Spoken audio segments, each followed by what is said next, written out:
two teams coming up in the next couple of weeks.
Apologize for some technical difficulties, no audio to start our broadcast, so we'll recap a little bit of it. CMU and Michigan, Devin, coming into this series, they're tied in points in the MCHE East, 4th and 5th respectively. Michigan holds the upper hand with 6 wins compared to CMU's 5.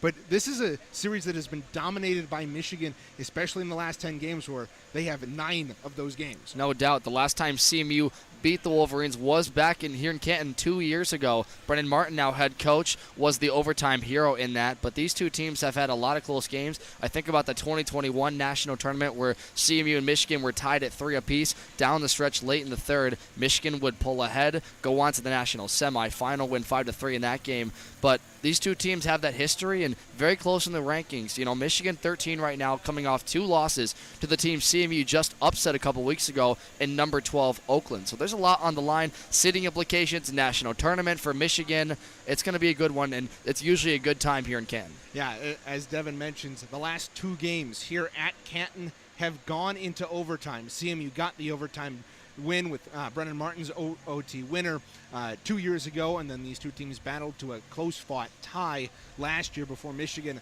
got the last win of this series, 6-3, the final at Martin Ice Arena the following night.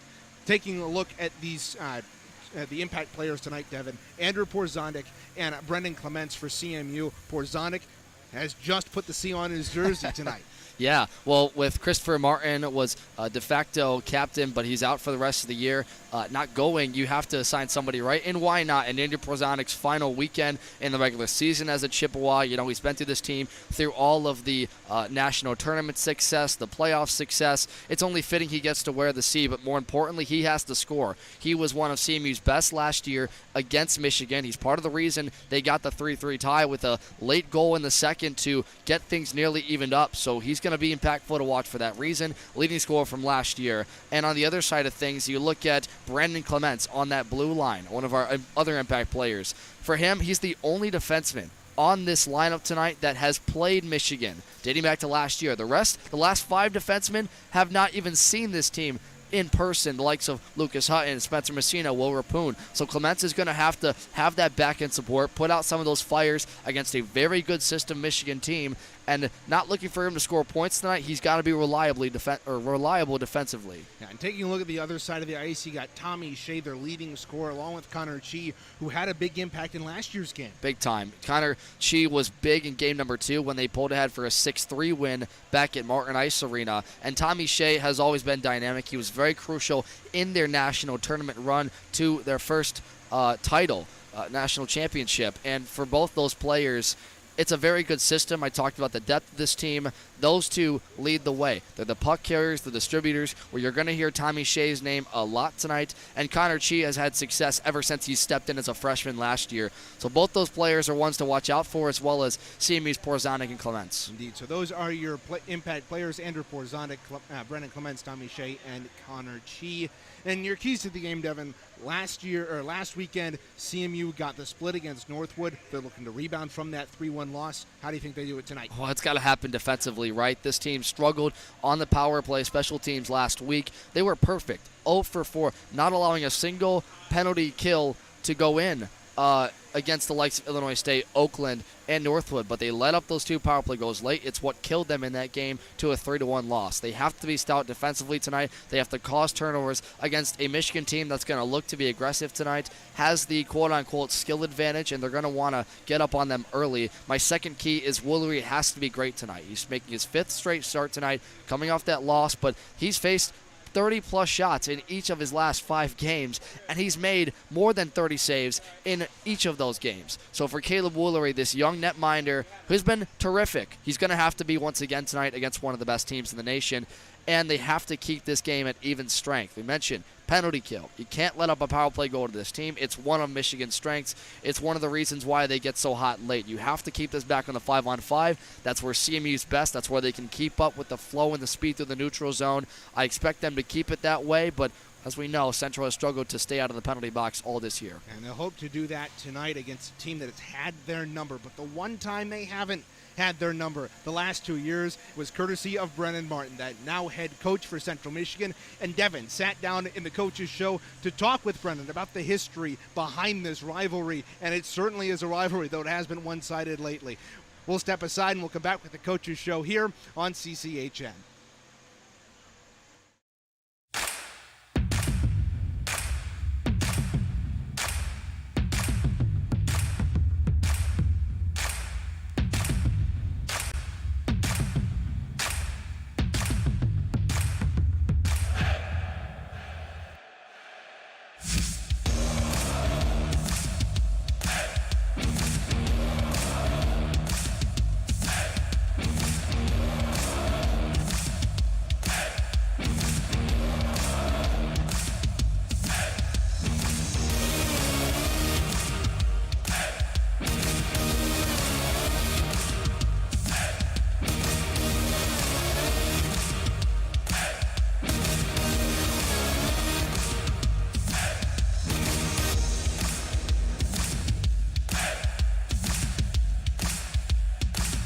Devin Serra with head coach Brennan Martin of Game 1 against reigning national champions Michigan. Brennan, lots of history in this building. The last 2 times CMU has played the Wolverines in Canton. Well, they both gone to overtime. Your team has a win, thanks to you, that overtime victory 2 years ago and a tie last year. So lots of good history today. What can we expect in a really highly ranked team? I think we're going to play our game tonight. We're going to go in worrying about us, not about them, and making sure that we make the simple plays. And I think just from our conversations this year, I've been telling me a lot. I like the way we match up, that kind of stuff. When things aren't going your way, you got to stick to simple hockey. You got to make sure you make those simple plays right first, then you can kind of get into the creative stuff. So what we're looking for tonight from a coaching staff perspective is just make the simple plays. Go out, play the game the right way, and let's see what happens. Yeah, and last week you guys had a great Game 1 performance against Northwood. Things got out of hand late in that second game, but this team has a full roster tonight. Some players have been a little banged up. How would you assess the health of your roster? I think it's good. I mean, we have a next man up mentality, so we, not planning on it. You never want to plan for something like that, but we're definitely ready for it. This team is built for something like this, so I'm excited. I love the way the guys have responded to it. Obviously, we've had some big guys go down for us, but it's a great opportunity for these younger guys to step up and kind of play their role the right way. Yeah, and there's a lot at stake with this one. The winner of this game could be potentially playing these guys in the MCHC tournament to start things out. You guys get a chance to bump up in the seeding. Although Nationals isn't necessarily in sight for this team, you guys have a lot to play for at the end of the year. How do you send that message to your team as far as motivation goes? Well, we're definitely playing like we still have a shot to get into the national tournament. I mean, there's a lot of stuff that can happen from now until the final ranking. All we can control is just if we go and win those games. So we're going to start with that. We're going to see kind of where the next couple weeks go. But the coaches and I were very optimistic. We know the kind of team that we have. And like I've said before, I don't think we've seen them play their best hockey yet. And once we get that out of the way, I think we're going to see some good results. Your guys' highest ranked win this year was against number 12 Oakland. That bodes well on a team that's very close to them in the ranking. Good luck to your team tonight, Brendan. That was Brendan Martin, head coach, ahead of this one between Michigan and CMU. We'll be right back with more on CCHN.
Starting goaltenders for both teams. First, the home team, the Michigan Wolverines. They're turning to their sophomore, Aaron Luck, out of Minnesota.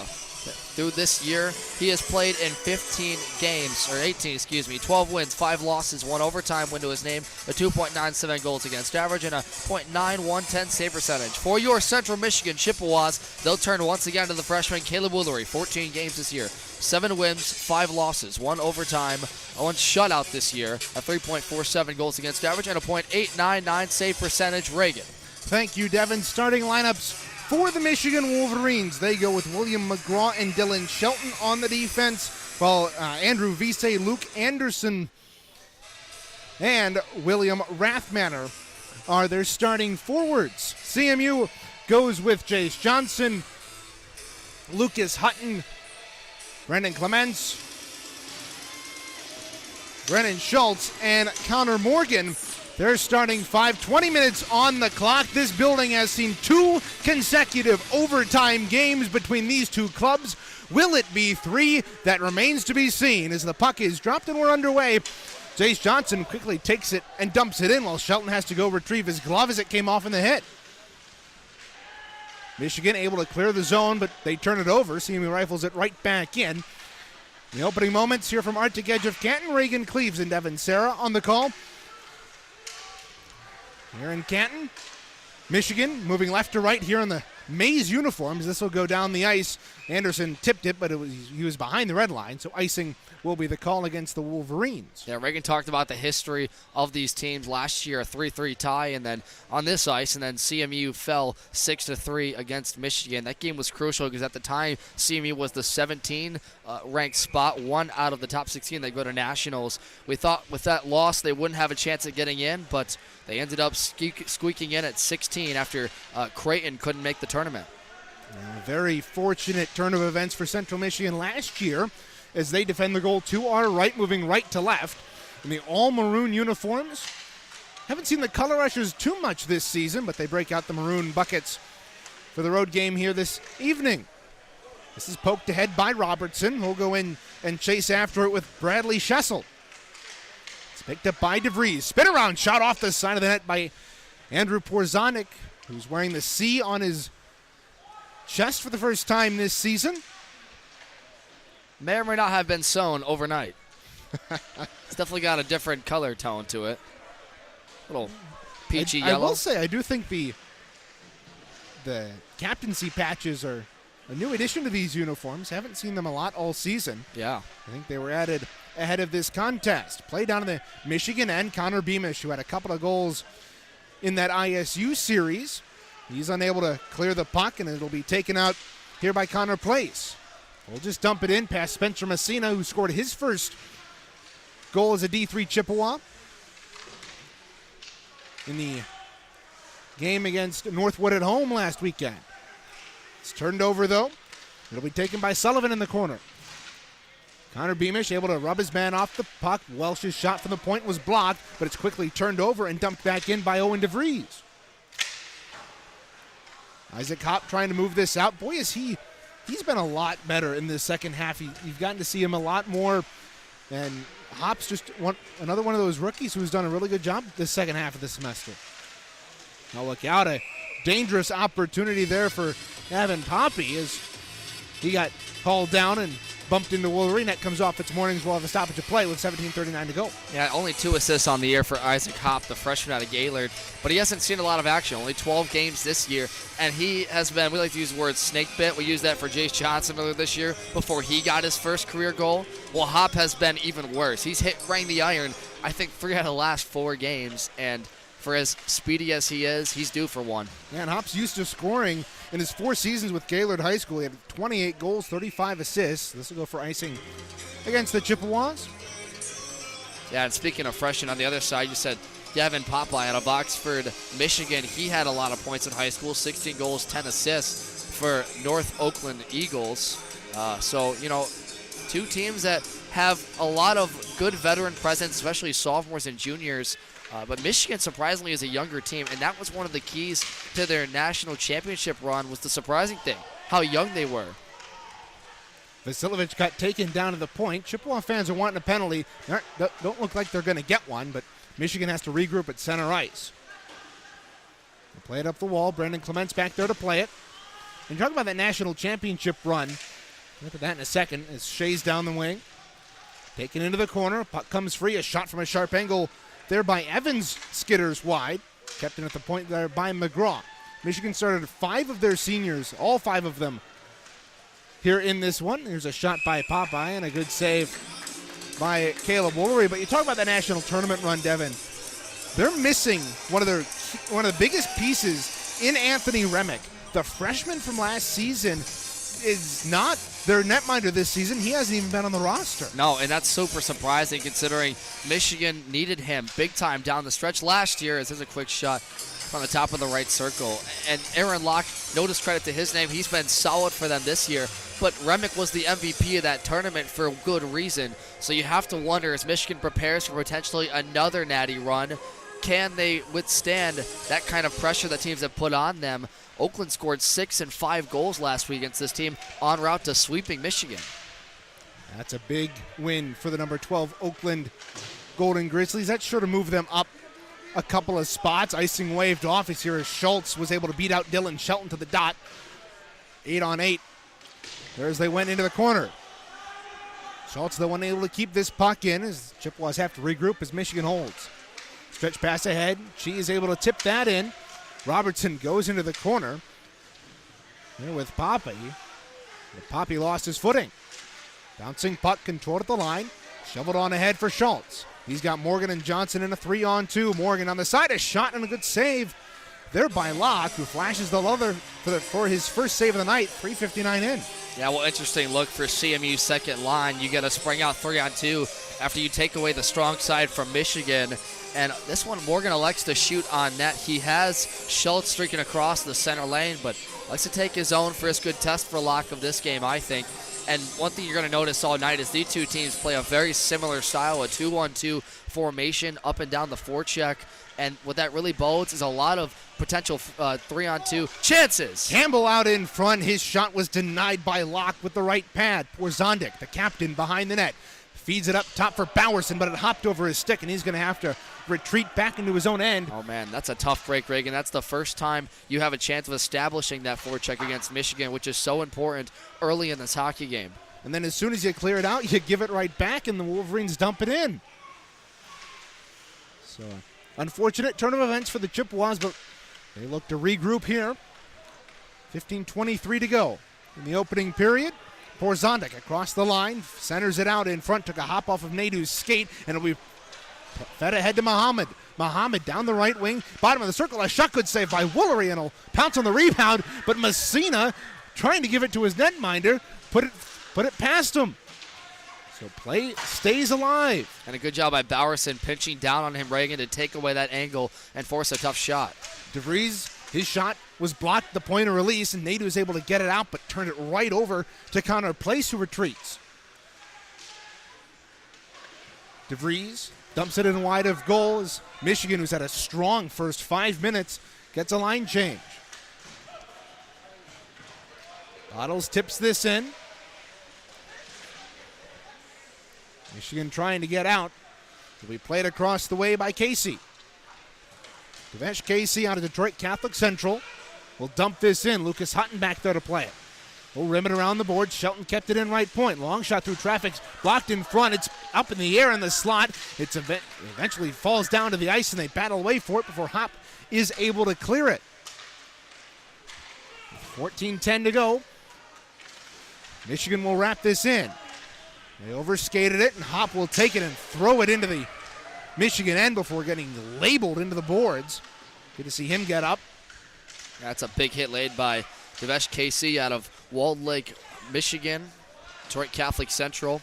Won a couple of state titles. Look out, Anderson chasing after this loose puck.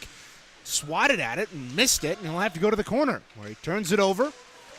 Look out, a giveaway by the Chippewas working in. A great save by Caleb Woolery. He was able to stick out the glove and deny Tommy Shea of what would have been his 17th of the year. Now Bishop back the other way. His shot off the side of the net. Armentrout took his man down.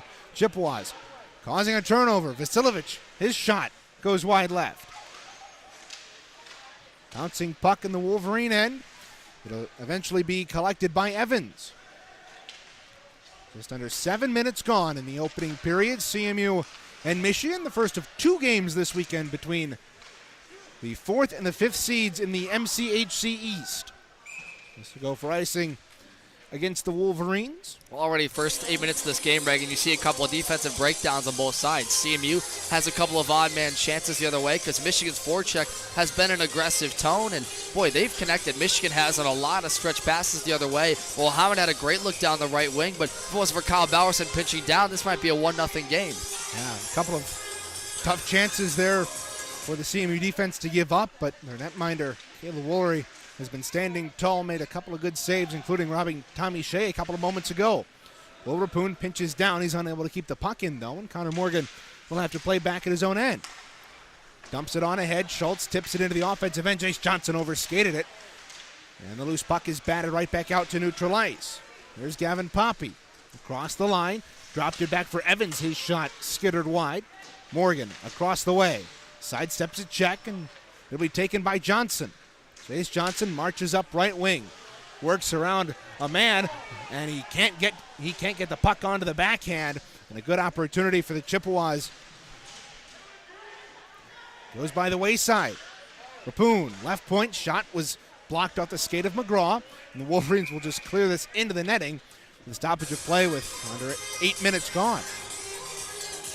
Yeah, and a big score update, Reagan. We just found out earlier Lawrence Tech, ranked 2 in the country, just beat Saginaw Valley 15, 2-1 in Lawrence Tech's area. And, for Saginaw, who's on the bubble right now, I'm sure they're watching this game just as much because, CMU upset watch, right? If Michigan were to lose this one, that could open the door for some other teams. Yeah, and that would be 3 straight wins for this, or losses for this Michigan squad. Look out, a bouncing puck rolls in on goal. Lock, it popped up in the air, and then it comes off its moorings.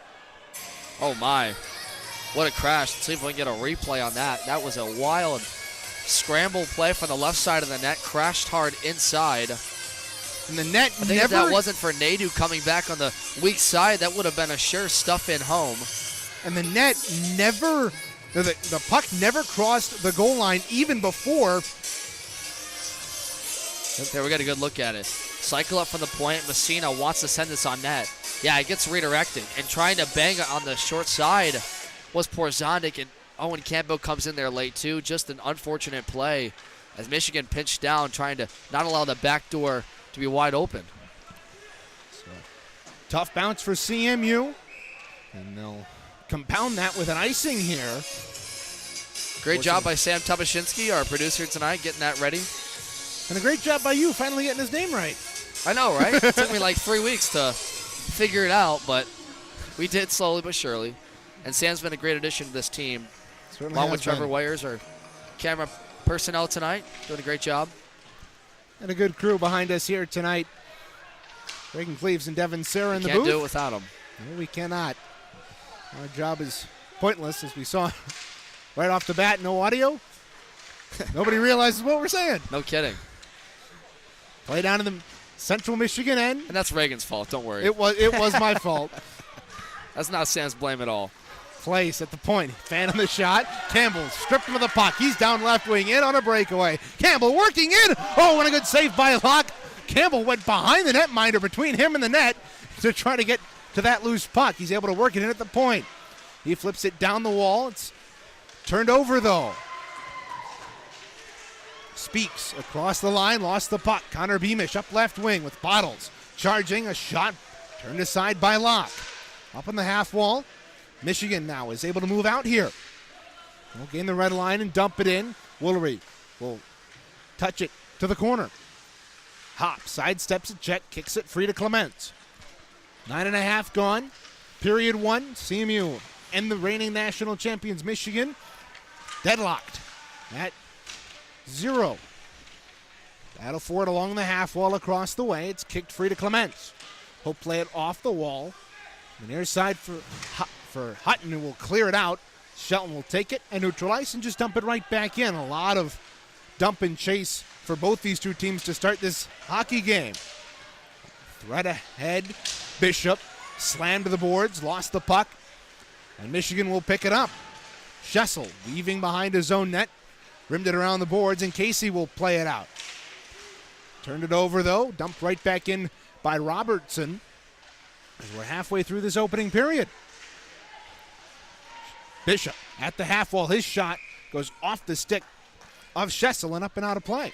Fans, don't forget that the CMU Club Hockey Network is your one-stop shop for highlights, exclusive interviews, and full game broadcasts for men's Division III as well as women's D2 hockey. Just go to YouTube and search CMU Club Hockey Network to find our channel. Turn on those notifications.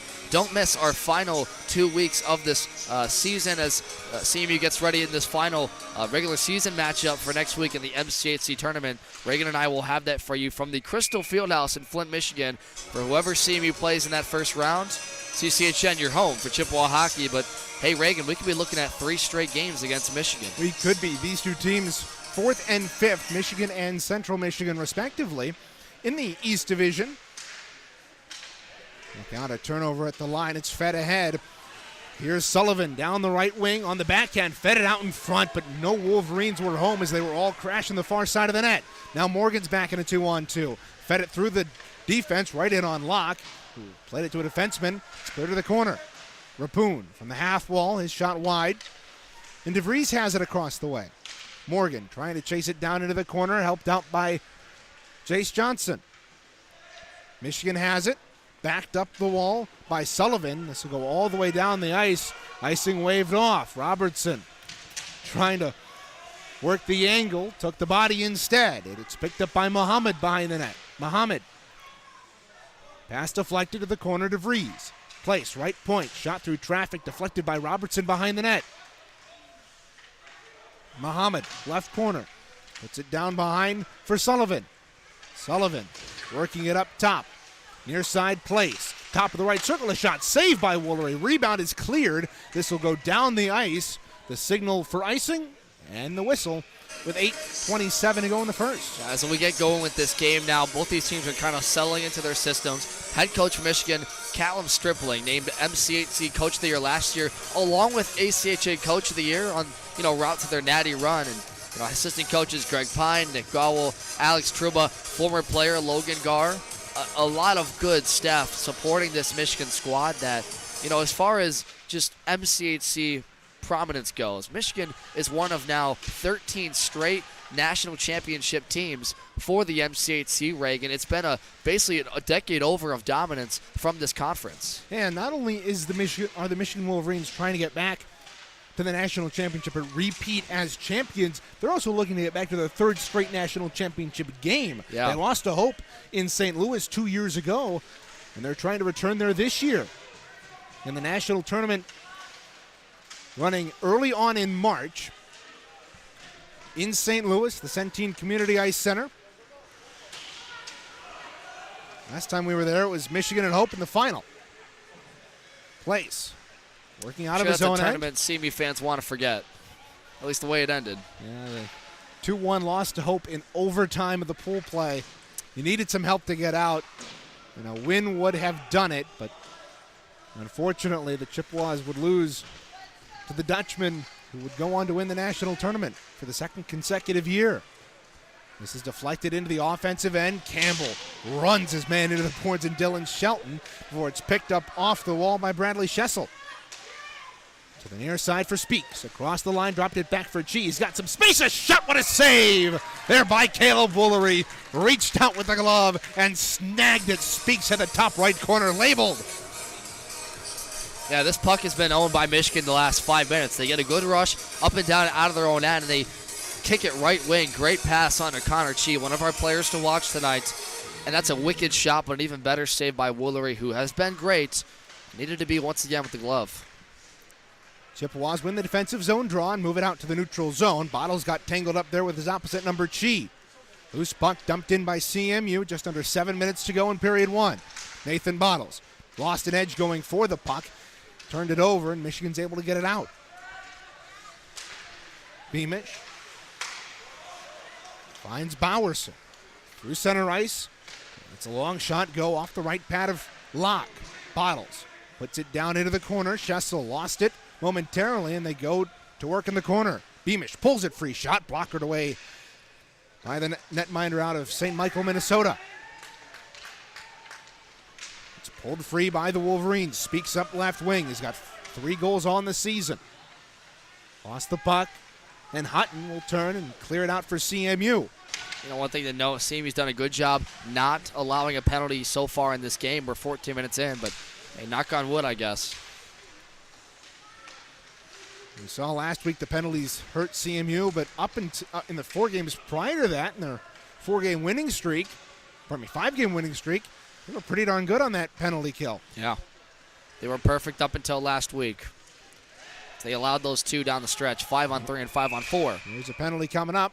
It's going to be against Yep. Bishop. Yep, broadcasters jinx alive and well. I'll take blame for that one, folks. Yes, you should. Yeah, well, that is unfortunate. I just mentioned it's been all Michigan with the puck as of late, and CMU does a good job hemming Michigan at the corners, trying to work a cycle up the way, but fortunately Michigan to their first power play of the night. This is where they're lethal. They've had power play goals in nearly every game this season, and that'll put Vasiljevic in the box for 2. So Vasiljevic to the box. Central Michigan on the penalty kill. This season, they're 77% on the man advantage. Michigan's got the puck in the offensive end off the face-off. Muhammad back down behind the net for Horner. Sam Horner puts on the brakes, reverses field to the near side for Muhammad. Muhammad up to top to Place. Place, center point, right circle Muhammad. He'll work in, centering it across, and great hand-eye coordination there by Robertson to knock it away. Good keep of the line by Place. Left circle, wheels back to the point. Feeds it across. There for Sullivan. Place, center point, back to Sullivan, left circle. Centering it out in front for Chi. Lost it, got it back to the point for Place. Sullivan centers it out in front. Chi got a stick on it, but deflected it wide. 1:15 to go in the power play. Place. Muhammad off the deflection. He works in, ripped it wide to the top left, and Place putting on the hustle. He's able to keep it in at the left point along the boards. Place walks the line. Muhammad, right circle, centering it for Chi. 1 minute to go. A shot. Great save by Woolery. Up in the air. It bounces around. Where is it? It's loose in the crease, and it eventually skirts behind the net. Great flurry of activity there for Michigan, and Caleb Woolery, a wall-in net, is able to keep it out with under 5 to go in the period. Well, besides a great blocker save by Woolery, Brandon Clement saves this one out of midair. He was our other impact player to watch, putting out a fire like he just did. Mad scramble in front, and he gets the puck cleared out. 35 to go in the power play. Over the line, DeVries. It'll roll in on Woolery after he was held up at the line with 30 seconds to go. A good power play by Michigan. CMU lucky to escape. Very lucky. And you see how they work that cycle right to left. They want to get a one-touch pass to Chi in the slot area to either tip this goal or get somebody out of place moving, a.k.a. CMU's defense, and look for those backdoor chances.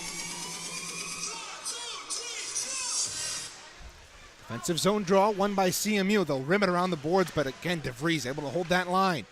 Rathbanner, high slot, across. Second power play unit out there for Michigan.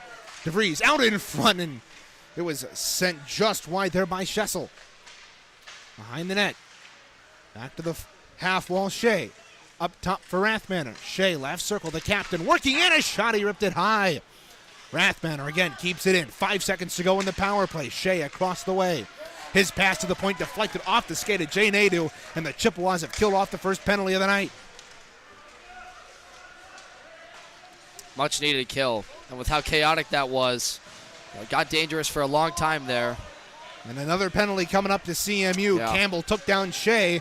So Michigan, right off the power play, is going to go right back on it. I didn't want to say it. 3:20 to go. I saw it coming, but yeah, and another tough play through the neutral zone where Campbell's the trailing man behind Shea, and he's first to that puck, and he reaches. And, this is something where Central, it's not so much a question of can they kill stuff, it's can you avoid consecutively making those costly mistakes and putting yourself tired, because now you have to put your second penalty kill group back out here, the likes of Schultz and Clements that were just doing this for a minute and a half. And it's the top power play unit out for Michigan. Muhammad back behind the net for Rathmanner. Campbell in the box, 2 minutes for tripping. CMU 1 for 1 on the PK tonight. Behind the net, Horner. Back to Muhammad. Plays center point. Near side, Muhammad steps into the right circle, gave it away, and the dump down the ice hit the referee with Bottles trying to clear it, and he'll have a second chance And the referee will stay very clear of this one. You can see the face on the referee. Cheeky applause by CMU faithful here. It's a tough position. It's hard not Yeah. to get hit out there. Speaking from experience. Here's Chi up the left wing with 1:20. A shot saved by Woolery. That one off the mask. Muhammad back out in front. A couple of dekes and Wolverines face mask has come off, and the whistle is blown with 1:09 to go in the Campbell penalty. Wow, that's his best save by far. You get another shot from Muhammad, this time from the right wing. First save, but then he elects to wave off his initial shot, kick this out to left wing.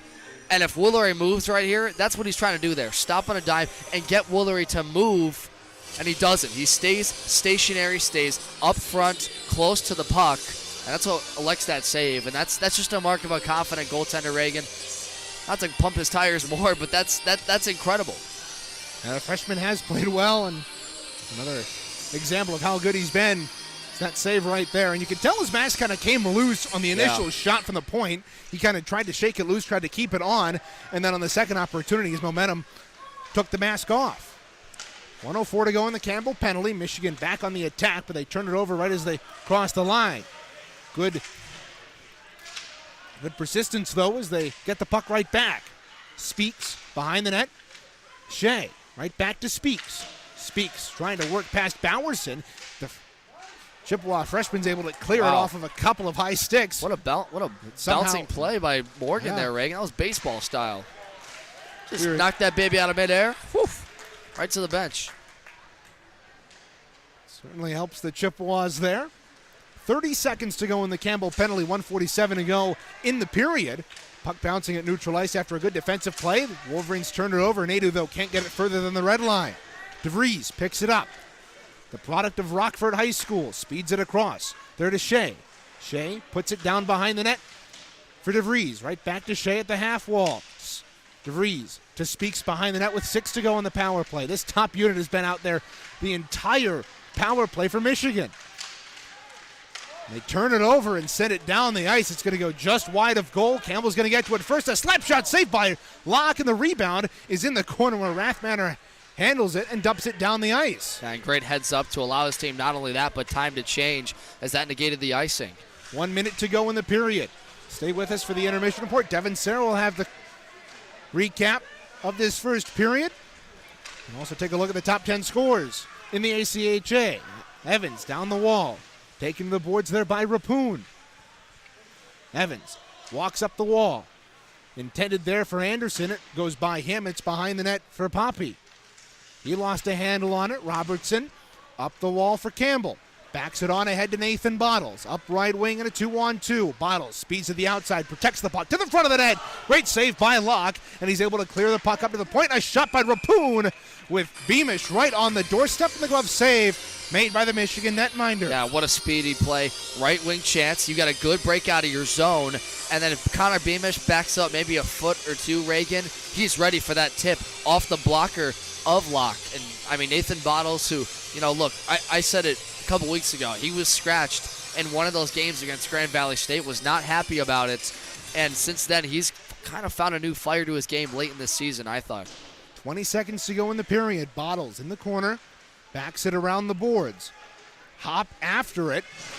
Rams his man into the boards, and Shelton. 11 seconds to go. Clear to the point. Rapoon swats it down. He gets decked. And DeVries will hold it behind his net, pressured by Beamish. With 3 seconds to go, he'll work it up the wall and out to neutral ice, and that'll do it for period number 1. So, uneventful in terms of score, but both teams back and forth here from Arctic Edge of Canton. Devin Sarah will have the recap for you when we come back as both teams make their way off the ice, scoreless after 20 minutes from Canton.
And we're back here on CCHN for the first intermission report presented by SeamanchIceHockey.com. Devin Sarah with you. We're still scoreless in Canton as a very chaotic period came to an end.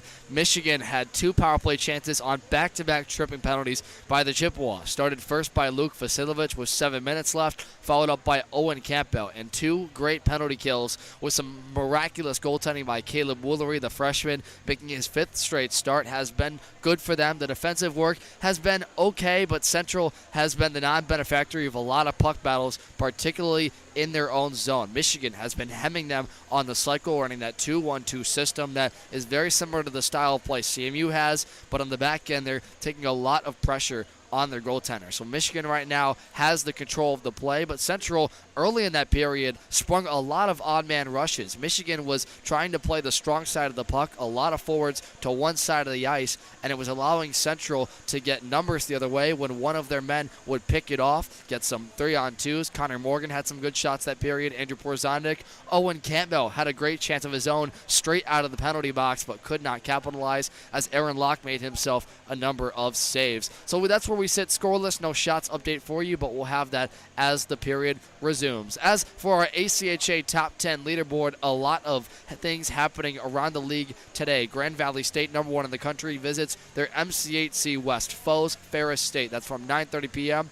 at Ferris State. Meanwhile, number 2 Lawrence Tech just recently took down number 15 Saginaw Valley State 2-1 from Farmington Hills Ice Arena.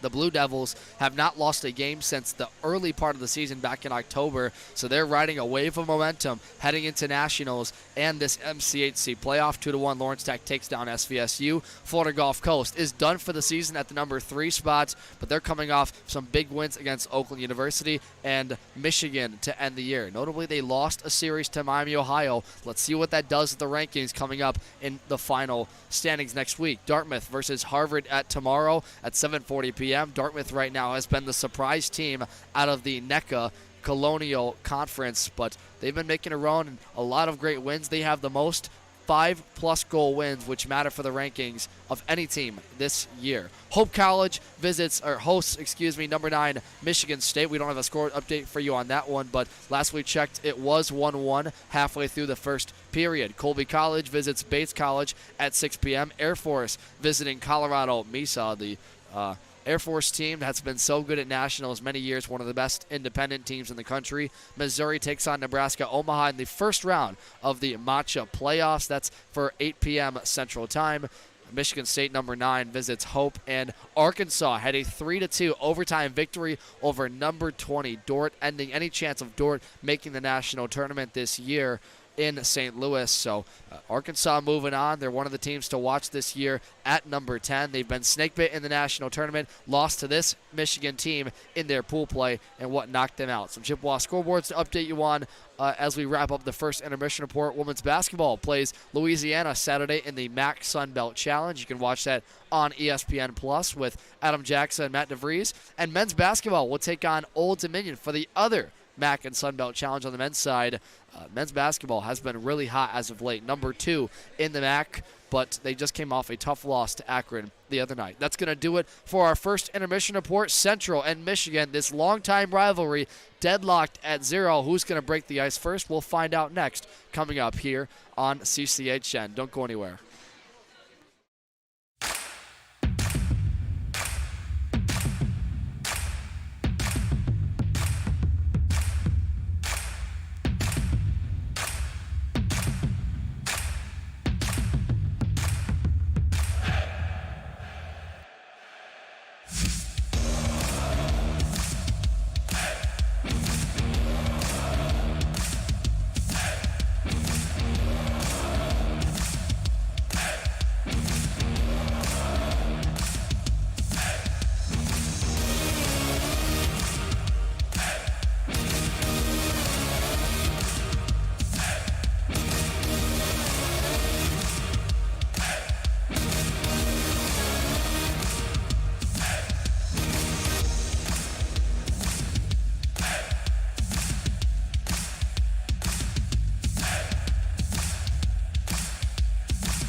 Welcome back to Arctic Edge of Kenton Reagan Cleves alongside Devin Sarah for period number 2. CMU lost a lot of puck battles in that first period, and part of the reason they had two penalty kills to kill off, which they did.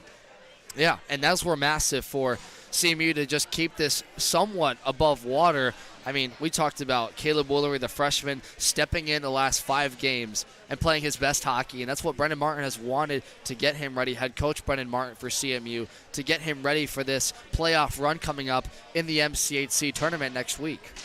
And for Caleb Woolery, this is his 6th straight start, and he's played well, making a couple of pretty dandy saves in that opening period. Puck is down, second period underway. Here for Mark DeGedge, CMU left to right in the maroon. Michigan right to left on the attack. DeVries right in and rang it off the top of the glass. It deflects up and out of play. Good chance there for the Wolverines right off the hop. Yeah, and as these teams settle into their systems, one thing you got to wonder for Central is can they match the physicality that Michigan's presented? They out-hit them a lot in that period, took away a lot of pucks at the far wall, and it's what sprung out breakouts for Michigan and to begin on the cycle. You got to match their intensity. Hunter placed at the right point, able to keep it in. He's down into the corner. Feeding it out in front. DeVries was denied by the pad of Woolery.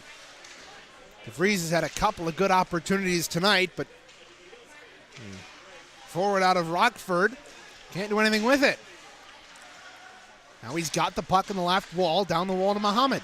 Muhammad bounce pass to McGraw. His shot through traffic. DeVries scores!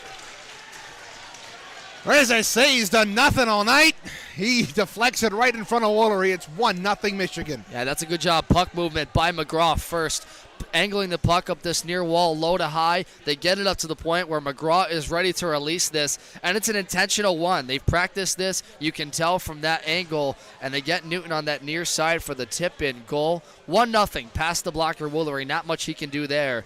And that's just a continuation of what was Michigan dominating the puck possession time and outspeeding the Chippewas. Yeah, it's a good shot. Woolery had most of it covered, but it's a deflection from about 2 feet out in front that he can't do anything about. Goal comes 41 seconds into the second period. This is dumped down the ice. Look out. Owen Campbell's right in on lock. A shot save. And the rebound. He scores! Owen Campbell ties the game up. 59 seconds into the second period. Holy smokes, what a stretch pass. I think this one came from Kyle Robertson out of his own left wing. Owen Campbell, one of the best at picking off stretch passes, moves in alone. And Locke makes a great save on the left pad, but he picks up his own rebound, Campbell does, and finishes that play off. Central's leading point getter, the leading scorer, answers quickly. That is exceptional. Campbell has goal number 11 on the season, and that's points in now 7 of the last 8 games. Woo. Maybe we're looking at a shootout now, Reagan. 2 goals within a minute? You serious right now? These two After teams that whole first period. held off the board for 20 minutes. Campbell trying to give CMU their first lead. His shot was blocked. These two teams back and forth in this second period. Oh, what a great hip check there by Will Rapoon to take out Connor Chee along the half wall.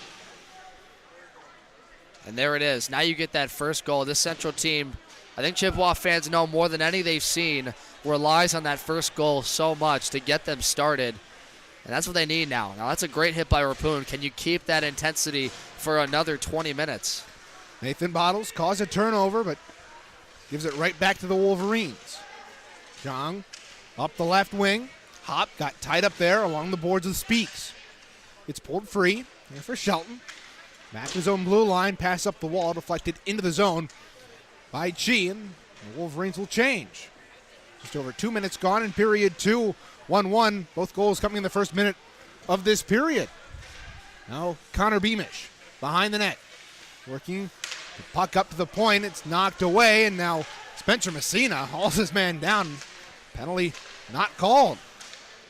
And they're lucky there. I mean, that was a even breakout nearly for Luke Anderson up that far wall. I mean, if you do end up taking that penalty there, it's a good penalty to take, because this will go for icing against the Chippewas. Beamish and Hop will have to stay on the ice. 17:30 to go in period 2.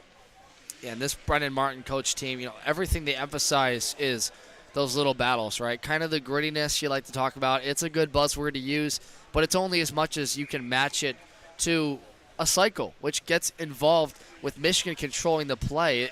It really is a cliche, but all it really takes is that one spring out, like you just saw, for you to completely change your team's dynamic, the way you're playing with your system.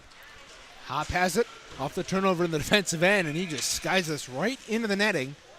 So we'll have a face-off at center ice. Now, a lot of start and stop. We'll see how much line changes go into effect for Central. They've been mixing up the defensive pairings a lot tonight. They put Brandon Clements with Lucas Hutton, who's normally with Spencer Messina. The captain or assistant captain is now with Bowerson. Then you get Robertson and Rappoon, 2 former Division II guys. And speaking of D2, shout out the men's Division II team. First win of the season against Northern Michigan, 2-0 shutout. And how about Joel Drucker in that game, another former D3 Chippewa. Huge stuff for those guys. It's been a tough year. Oh, good save by Wooler on the deflection. It's loose out in front, and the referee blows the play dead. Lost sight of the puck. Michigan complains. CMU catches a break. That's a lucky break. Samuel Horner's pinching down from the left side of the net. Woolery doesn't have this puck stopped. It's loose wide, but that official is in that left corner, Reagan. How hard can it be for him to have his vision? It's hard to see, especially on a scramble in front of the net, and you think the netminder has it. You see it happen quite often. Michigan out in front, DeVries on a blocker save by Caleb Woolery. Now another deflection by DeVries again that goes wide. Place, right point. Gets it back on the return feed. Shot through traffic and they score. Owen DeVries has his second of the night. It's 2-1 Michigan. Well, you saw that coming. DeVries was all over that forecheck for his 8th of the year. This shot originally comes from the point by Connor Place, who's been his point man all season long. Himself has 11 assists, make that 12. And it's just a simple concept. Another low to high cycle, get it up to the point, and put one on net. And DeVries, who was speeding around that trafficked area, put a tip home. That's 2 tip goals for Michigan within, you want to count it, I guess, 4 minutes. 3 minutes and 18 seconds, the time of that goal. And it's another tough one for Caleb Woolery. Doesn't really have a chance on it. And 2 goals that have beaten Woolery on deflections. That's DeVries' second point of the night, goal and assist already. I thought he had the goal in that opening tally. I believe they gave that one to McGraw, Reagan. I could be wrong, however. We'll check it during the intermission and get that for you. Fact check. I'm sure some Michigan fan watching could do that too. We do have a comment section. It is an open forum. Sometimes. Campbell will take this and flip it in. For Zondik on the chase with Connor Place out in front for Campbell, and a deflection off of a Wolverine stick cleared it. Clements, right point, a walk down the wall. Porzondik couldn't handle it. Nadu behind the net. This top line for CMU was dynamite in that 5-game winning streak for CMU. Now here's a shot from the left point off the stick of Hutton, and a good save there by Locke. And by the way, you were right. DeVries, 2 goals. Wow. I thought. I mean, what a well, terrific it was player tight because anyway. him and McGraw were both in front of the net. Yeah. It was just a matter of who got the tip on that initially. And the bigger story is DeVries, a guy out of Rockford, Michigan, instrumental in their natty run last year. One of those returners, a younger guy, but well experienced and hustles. And I think that's a type of player that complements your system where, for Michigan, it's all about all 5 guys on the ice for them. It's not about one single player. And that's why they've had so much sustained success within the league. Yeah, and DeVries' success goes back even to when I saw him play for the Rockford Rams in high school. He had, in his one season there, his senior year, he had 35 points, 13 of them goals. Nathan Bottles now up ice for CMU on the breakout, trying to toe drag around the defense, but a good work there by Sam Horner to knock that puck away. Just under 5 minutes gone in period 2. CMU trailing 2-1. Michigan leads off of 2 good Owen DeVries tips in front. Clearing attempt off of a body. Will Rappoon on the loose puck. Will clear it up the wall and out. This is down the ice. Doesn't have enough steam for icing as Welch comes back to his own corner to play it. Stretch pass ahead. Misspeaks. A race to the dot. Won by Rappoon just barely. Good hustle. That's going to take some pressure off CMU's defensemen that have been very busy behind that net trying to sort of put out any sort of dog and fox attack, if you would, by the first 2 forwards of Michigan's lines. It's one of those things where right now you need a clean win. They've struggled in the face-off circle all season, among other things. CMU has. Vasiljevic can't win this one, even with help from Bottles along the half wall. Welch tied up his man, and the Chippewas slip it behind the net off the turnover. Vasiljevic to Armentrout. He's got it in the corner. Trying to work it up. Will spin around. Shot deflected. Out in front. Vasiljevic couldn't connect with Bishop.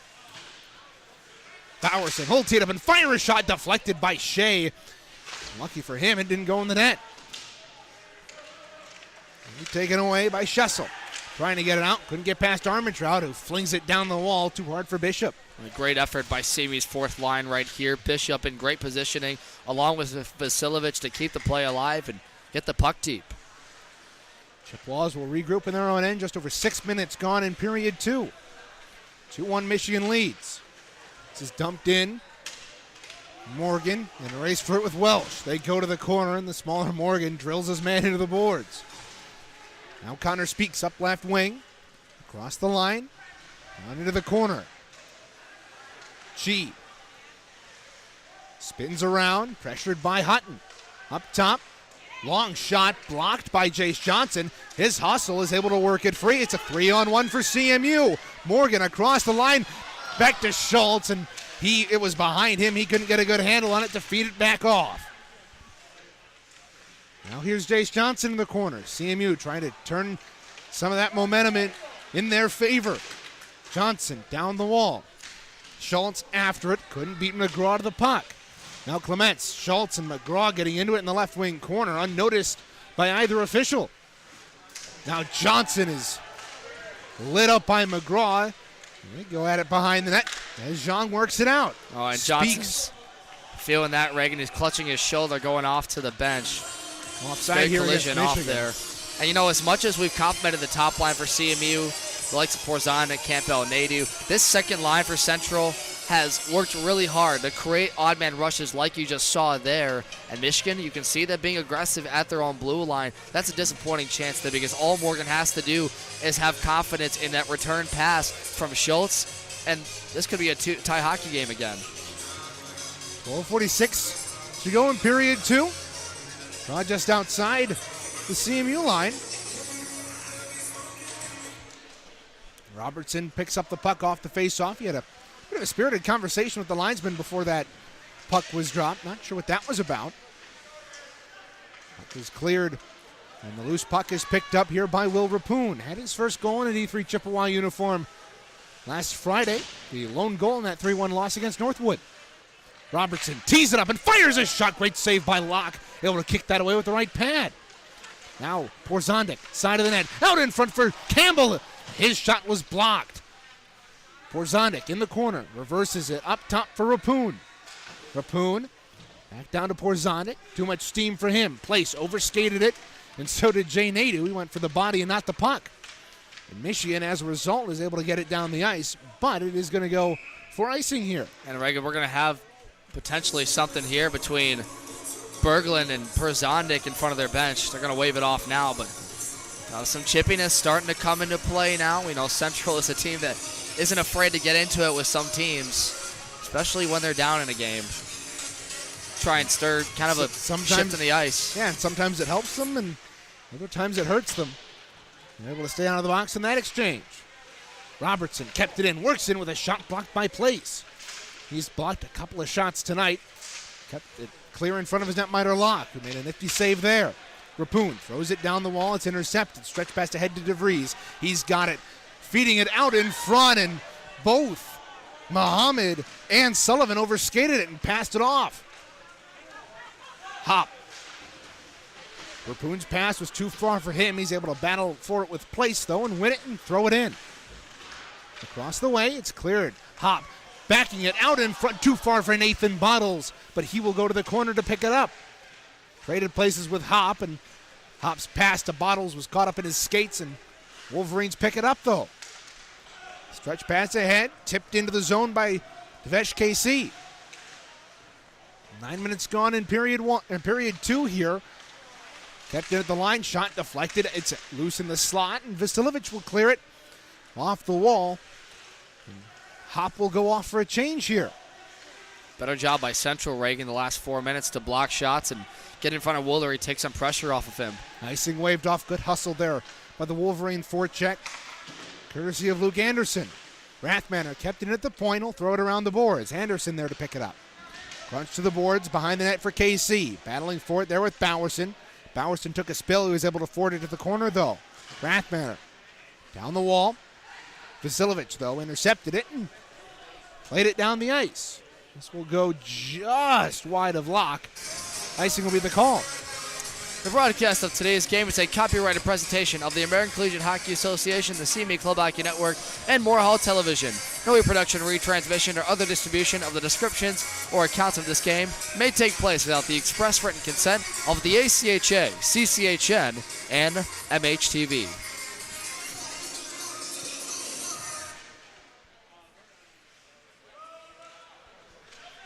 Off the tie-up, right in the face-off, Vasilovich on the ground. Caused a little bit of a break in the action. Meanwhile, Wolverines able to pull it free. It's worked free. It hopped over the stick of Shea to the near side. There for Schessel. His shot whistled wide. Right half wall, a shot blocked in front. Bishop clears it to the line. Good keep there by Schessel off the hand. Holwork in, a shot blocked by Bowerson. Schessel backhands it out in front. And Poppy was right there. Couldn't get a stick on it. Now, Shelton fanning the shot, and the Chippewas up the ice, turned it over. Now another opportunity and a great blocker save by Woolery, sticking out the blockers. Schessel on the Schessel shot.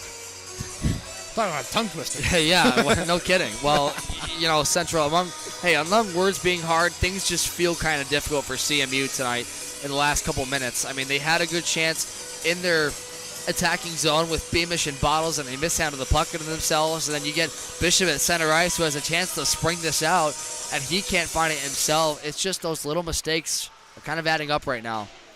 Place tried to find Iola Zhang out in front, but he was hindered by the Chippewa defense. Zhang trying to work the puck free. He's got Connor Chi with him in the corner.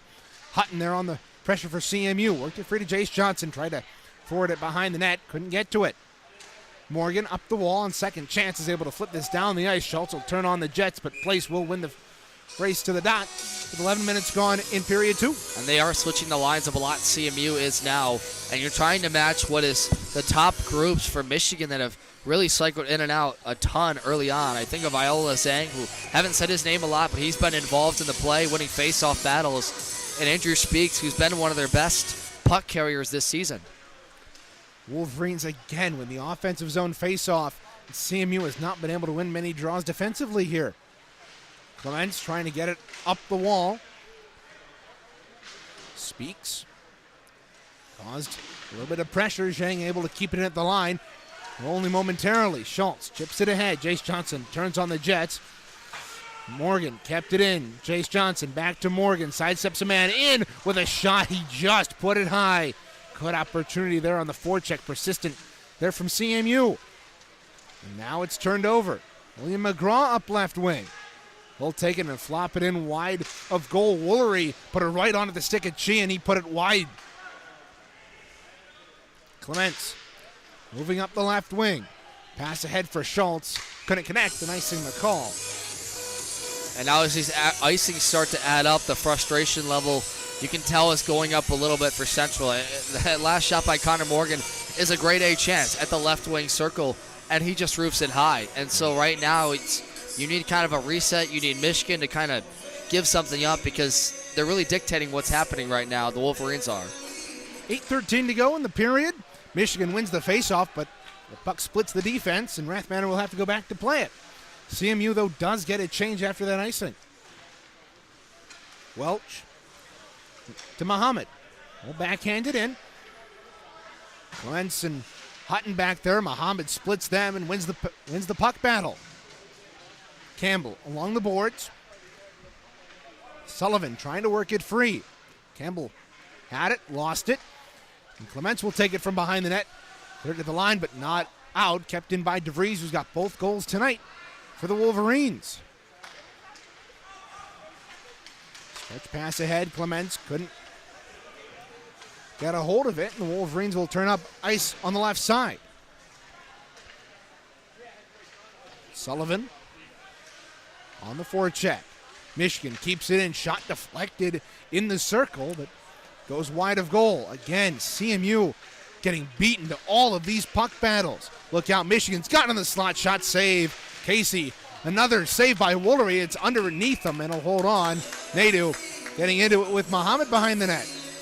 And it makes life tougher when you attempt a stretch pass like that through the neutral zone. When things are hard for you, you have to kind of make things simple for you, right? Simplify your game. I just don't know if that's the right decision to try and continue to stretch the puck out through the center of the zone. You need to get numbers and break up the wall as a unit so that you can get back defensively and live to fight another day. 7 minutes to go in period 2. Michigan's had the lead for the majority of this period. They scored 41 seconds in, and then CMU tied it up before Wolverines got the lead right back. This will go up and out of play off a CMU stick. Yeah, and credit Caleb Woolery. Probably his best saves of the period right there, where you got not 1, 2, but 3 jams on the near side. And I mean, that puck, it looks like a scrambled egg with how much it bounces around in that area. And for this young netminer, I mean, regardless of score of this one or what happens the rest of the year. Scheschel's shot right off the face-off. Another good save for Woolery. He has to make that through traffic yet again. The Wolverines trying to keep it in. CMU able to get it out. A 2-1-1 developing. Bottles in with Hop. Hit pass out in front. It bounces right in on Locke. It's loose in the corner.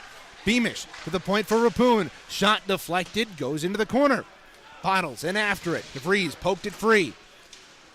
Forwarded on ahead by Vise. CMU regrouping. 6:15 to go in period 2. Hop. His dump in off the leg of Shelton. And the aforementioned Wolverine will play it up ahead. His dump in deflected. Icing waved off.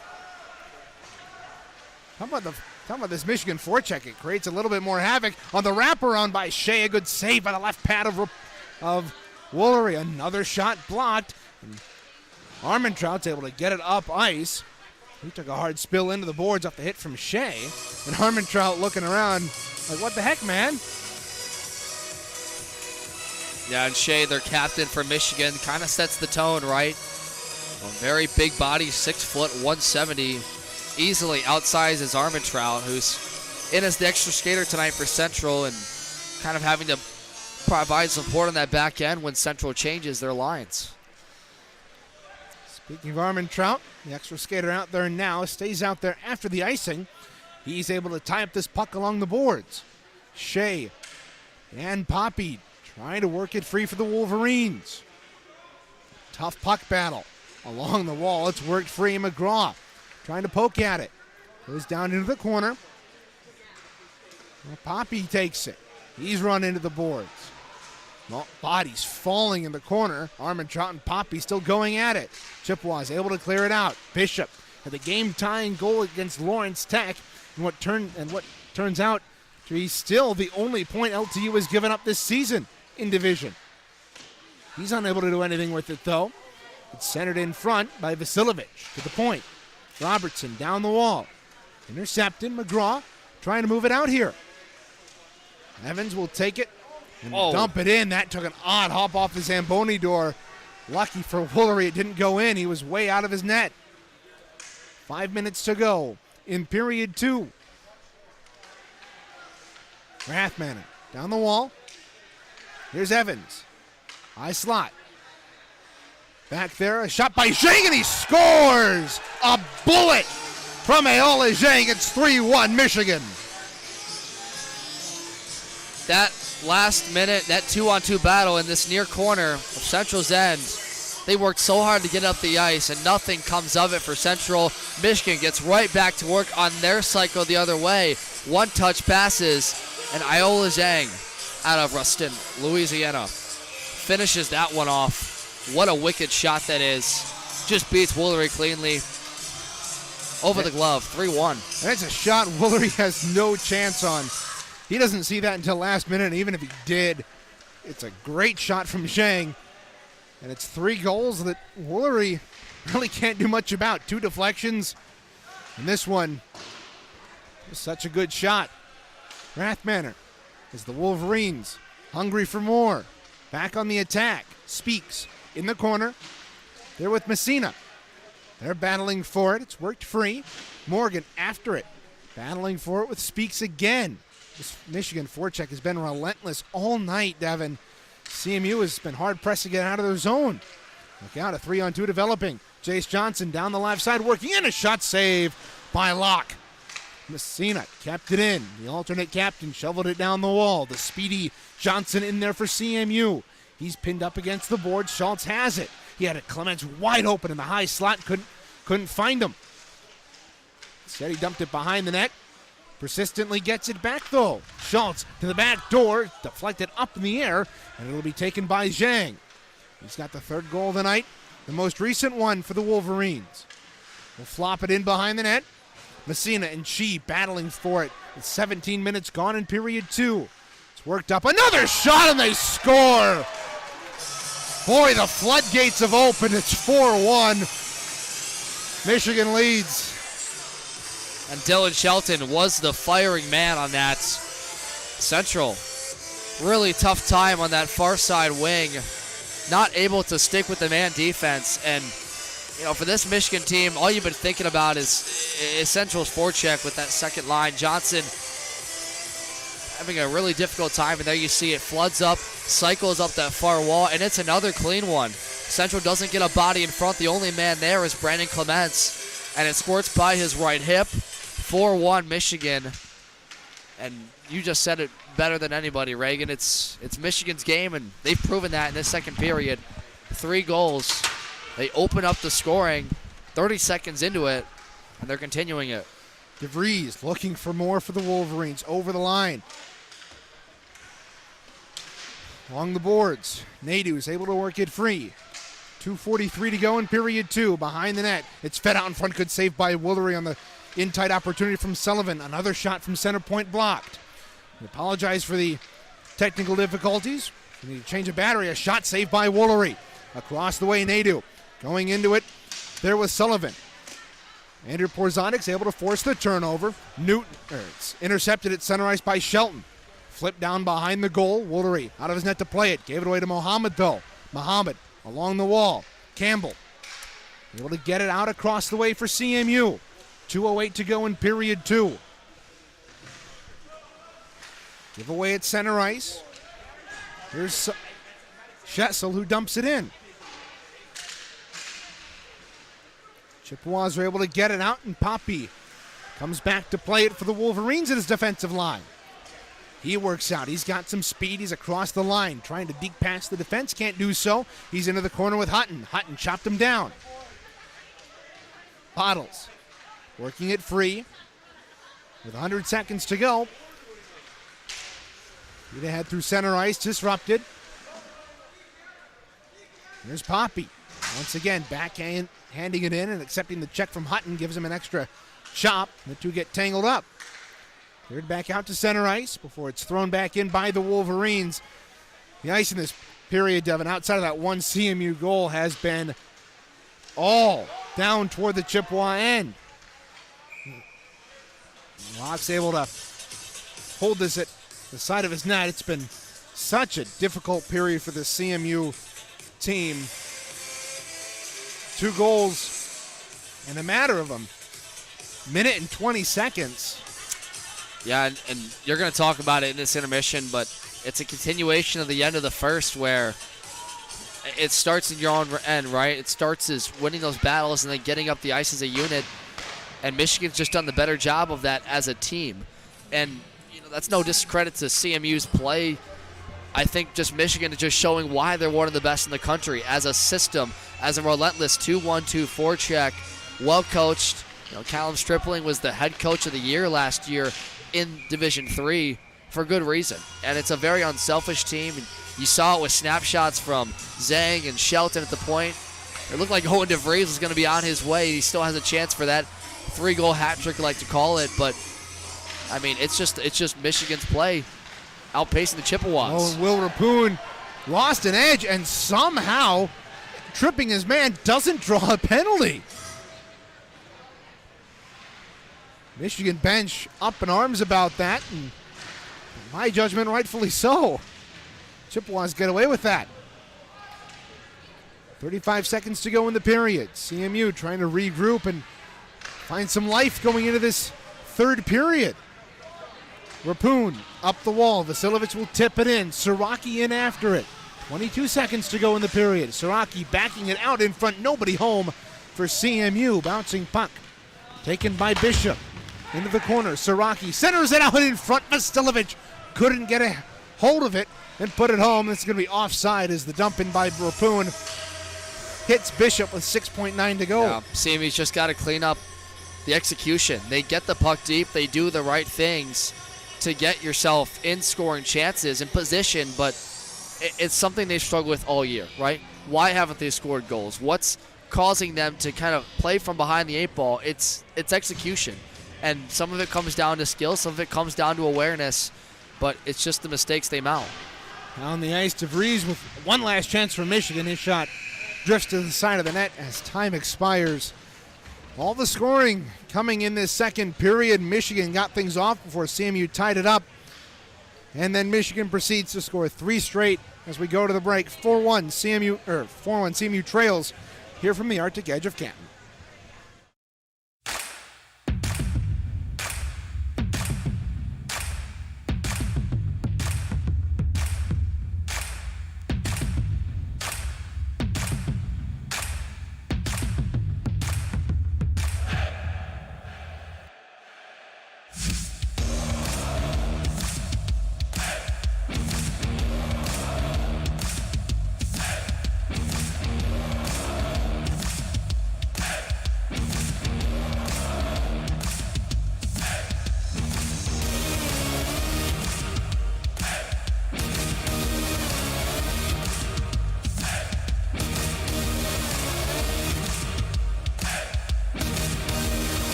Welcome back to the Arctic Edge of Canton, Reagan, Cleves here for the second intermission report. Happy to have you along. All the scoring in this one, 5 goals, happened in that second period. CMU tied up the game after Michigan opened up the scoring just 41 seconds into that period. Owen DeVries tips the shot from McGraw at the left point.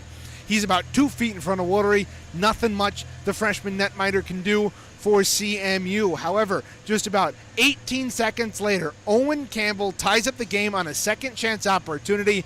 He gets the outlet feed from Kyle Robertson. He's down the right wing, works in his initial shot from the right wing circle, denied by the left pad of Locke, but he kicked it right back onto the stick of Campbell, who feeds it from a sharp angle underneath the netminder and into the net, tying up the game at 1 apiece. The tie game would last for about 2 minutes and 19 seconds. That would be when DeVries scored yet another tip in front. This one coming from the right wing circle on a shot from Connor Place. Again, nothing much Caleb Worley can do about that. Almost all of these goals, Caleb has not been able to do much in terms of net minding. 2 deflections, and then Jang made it 3-1 with 15:36 into the period. He just let a bullet go off the stick from the right wing circle. Caleb Woolery couldn't see it, and it was behind him before he could blink.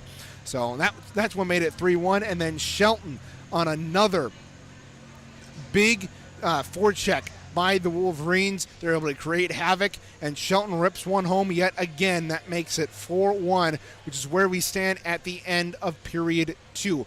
Couple of no power plays in that period, so Michigan still 0 for 2 on the power play. CMU hasn't had any opportunities. Taking a look at the out-of-town scoreboard here, the Grand Rapids Griffins right now going to the shootout with the Manitoba Moose. You can listen to the conclusion of that game on Wood Radio 1300, 106.9 FM.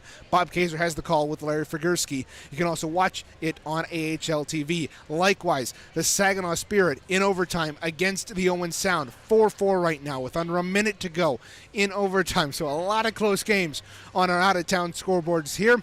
You can listen to that game on 100.5 WSGW. The Red Wings inactive tonight. They will resume play after the All-Star break tomorrow against Vancouver. Game will be at 7 p.m. at Little Caesars Arena. You can listen to that one on 97.1 The Ticket or watch it on Bally Sports Detroit. So a couple of games in action tonight. Again, the Griffins in the shootout right now against the Moose, and the Spirit taking on the Owen Sound. They are tied 4-4 in overtime. That'll do it for our second intermission report. Teams are just about to get on the ice below us here. 4-1. CMU has got a hole to dig themselves out of. We'll see if they can do it right after this.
Third period about to get back underway. CMU trailing 4-1 to the reigning national champions and the 13th ranked Michigan Wolverines. Michigan scored 3 straight times to end that period. It's just been relentless forecheck from the Mason Blue. Absolutely, and on the other side of things, it's just been a lack of execution for Central. They've been moving the puck relatively well, getting it deep to the zone, and they've had their chances in front to make stuff happen, but they're missing some of those one-touch passes, they're missing on the one-timers, and it's allowing Michigan to take the puck up the ice the other way on breakouts and continue a cycle. And we saw some wicked shots in that period from Iola Zhang and Dylan Shelton to lead the way for them. Michigan's in control. Michigan is certainly in control as we get underway. CMU defending the net to our right, with Caleb Woolery still between the pipes for the maroon and gold. His counterpart Aaron Locke has stopped all but one of the CMU shots that have come his way. He defends the net to our left as Michigan goes left to right. Pass ahead, here's Jace Johnson. He's got speed. He's around McGraw to the front of the net. Tries to go to the back door. That's worked for him twice this season. He's got 2 goals in just 10 games. He can't finish the job there. Johnson's got it. Left it off for Clements, who just tipped it in. A minute gone in period 3. This is kind of To Will Rathmanner, who has an assist in this game. It's a tough one to take for the newly instated captain of CMU. And yeah, what you were talking about sounded eerily similar to that 6-3 game Central loss on home ice last year after tying Michigan. You know, the big story coming into this game was back-to-back years, and these two teams went to overtime. Central won that game 2 years ago from Brendan Martin, their now head coach, and last year tied. And there was a crucial shot in that game last year where they rang it off the iron late. They could have won. But, you know, to your point, finish your point, eerily similar. Michigan really hasn't flinched at all since halfway through that first and later on. And, you know, since then, it's a continuation of that. Porzondik off for 2 minutes on the retaliatory slashing penalty. Michigan's 0 for 2 on the power play. Counter play, center point, right circle Rathmanner. He's in, shot saved by Woolery. He gobbles it up. No hold on with 12 seconds gone in the power play. And, you know, to avoid making a mountain out of molehill, right? I think the microcosm of that game is a continuation of this year of, you know, Central hasn't been the greatest year for them. I mean, 10 wins on the year, but not to a standard of, you know, multiple national championships. Good play there to clear it out by Campbell. But, you know, this team has gone on 3 straight years to the national tournament, 4 if you count that COVID year that was canceled, Reagan. And it's just, this has not turned out to be the one that they thought it would. Streak for Central Michigan that dates back to that COVID season. They missed out on the tournament in the 18-19 season. Look out, Campbell blocked a dump, and he's got a breakaway right in on Locke, right down Broadway. Makes it deep, but he flubbed it on the forehand and couldn't finish it. Man, that's a move Owen Campbell has made his signature. That fake out. And then speaks strange words coming out of the zone. And Michigan's a team that gives up a lot of shorthanded goals. I remember watching a game between them and Adrian. Adrian had a 5-on-3 shorthanded goal. CMU could really use that right now. Right now they're caught defending. Oh, that took an odd hop off of the boards and the skate of Horner. Popped right out in front. CMU lucky the Wolverine wasn't there. Horner tried to center it. Into the point for place. Right back down to Muhammad. Out in front for Chi. Popped up in the air. Bottles has it. He's got Porzondik fresh out of the box. Porzondik working right in on goal. Blocker saved by Locke. Boy, has Locke been sharp tonight. 2 breakaway stops by the netminder. Chi back the other way now for the Wolverines. Pressure to the outside. Messina hauled him down. Rimmed the puck around the boards. Controlled now by Sullivan. Dropped it back. A shot. Another great save there by Woolery. Deflected, I think, right out in front of him, and he gobbles it up. Yeah, what a sprung breakout. I mean, Bottles really just pushes this ahead at perfect timing, right? And that's the kind of stuff you look for at the end of penalty kills, Reagan, is can you push this puck up to the point and find a way to spring something, and they do there. Another breakout chance, and oh, that's a great save by Locke. No other way to put it. The story of tonight not only has been Locke's saves on breakaways, but also Michigan controlling the faceoffs. It's because of a faceoff win they've got control of the puck. But they flubbed the pass to the point and will come out here. An errant pass ahead. Icing waved off. Messina back there to play it. Controlled into the boards there by Evans. Vasilovic wheeling out of the zone. Heading through neutral ice. Will take it and flip it in.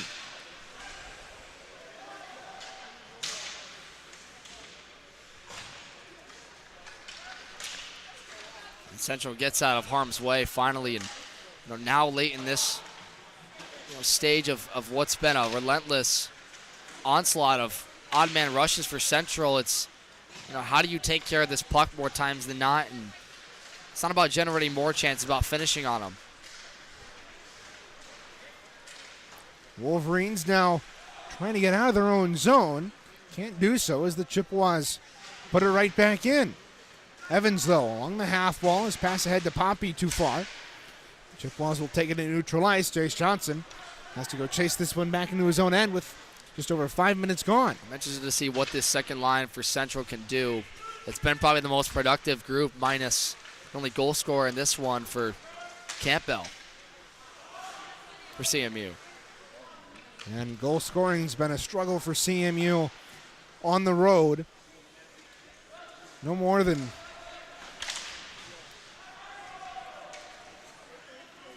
Reagan, 5 straight losses on the road, dating back to the likes of Grand Valley State, Florida Gulf Coast. The last time they won a game was in Adrian. And the Bulldogs, they've had a less than successful year to And in put each it lightly. of the 5 games in this losing streak, they've only scored 1 goal in each of those games. So it's certainly been a struggle on the road for CMU. Their last road win, as Devin mentioned, was an 8-1 win at Arrington Ice Arena against the struggling Adrian Bulldogs. Yeah, and this is, the final regular season game for both these teams, final home game for Michigan on senior night, and then Central will get a chance back on their home ice where they have been good as of late.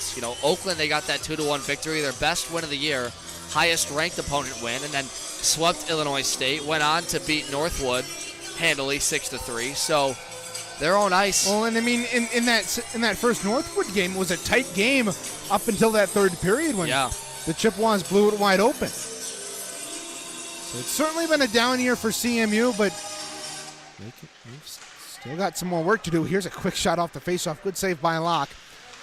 I mean, it's still a lot to play for. I mean, you think about the seeding scenarios. Because Oakland swept Michigan, that all but guarantees them the 4th seed, or 3rd seed rather, over Michigan. That would mean Oakland has a chance in the first round to play Northwood or U of M Flint.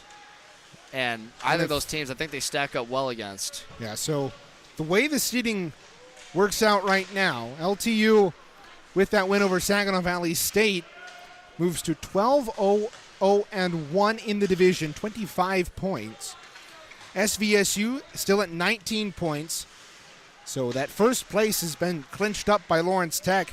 Oakland, if they sweep Northwood this weekend and SVSU gets swept by LTU, Oakland will retain that, will leapfrog SVSU and take over that second spot. Yeah, and they're only right now 2 points behind SVSU. Oakland right now is ranked 12th in the nation. That would do wonders. It already has, beating Michigan twice, guaranteeing themselves a spot in the national tournament, because the first 2 rounds of the MCHC playoffs will count towards the rankings. The last 2 will not. That being because it comes after the final ranking period. And as we know, the MCHC does not guarantee an auto bid to nationals. So whoever wins that conference, wins that tournament, doesn't automatically get in. But, the point stands, right? There's a lot to play for both these squads. And I think for Michigan particularly, they want to come off and bounce back from 2 tough losses against what is arguably a bigger rivalry than them and CMU. And do we have a score update on that Oakland-Northwood game, Devin? Did you take a look during the intermission? I can right now. Okay. So we'll get an update for you on that. But if Oakland wins even one of those games against Northwood, that will lock up for them a top 3 seed.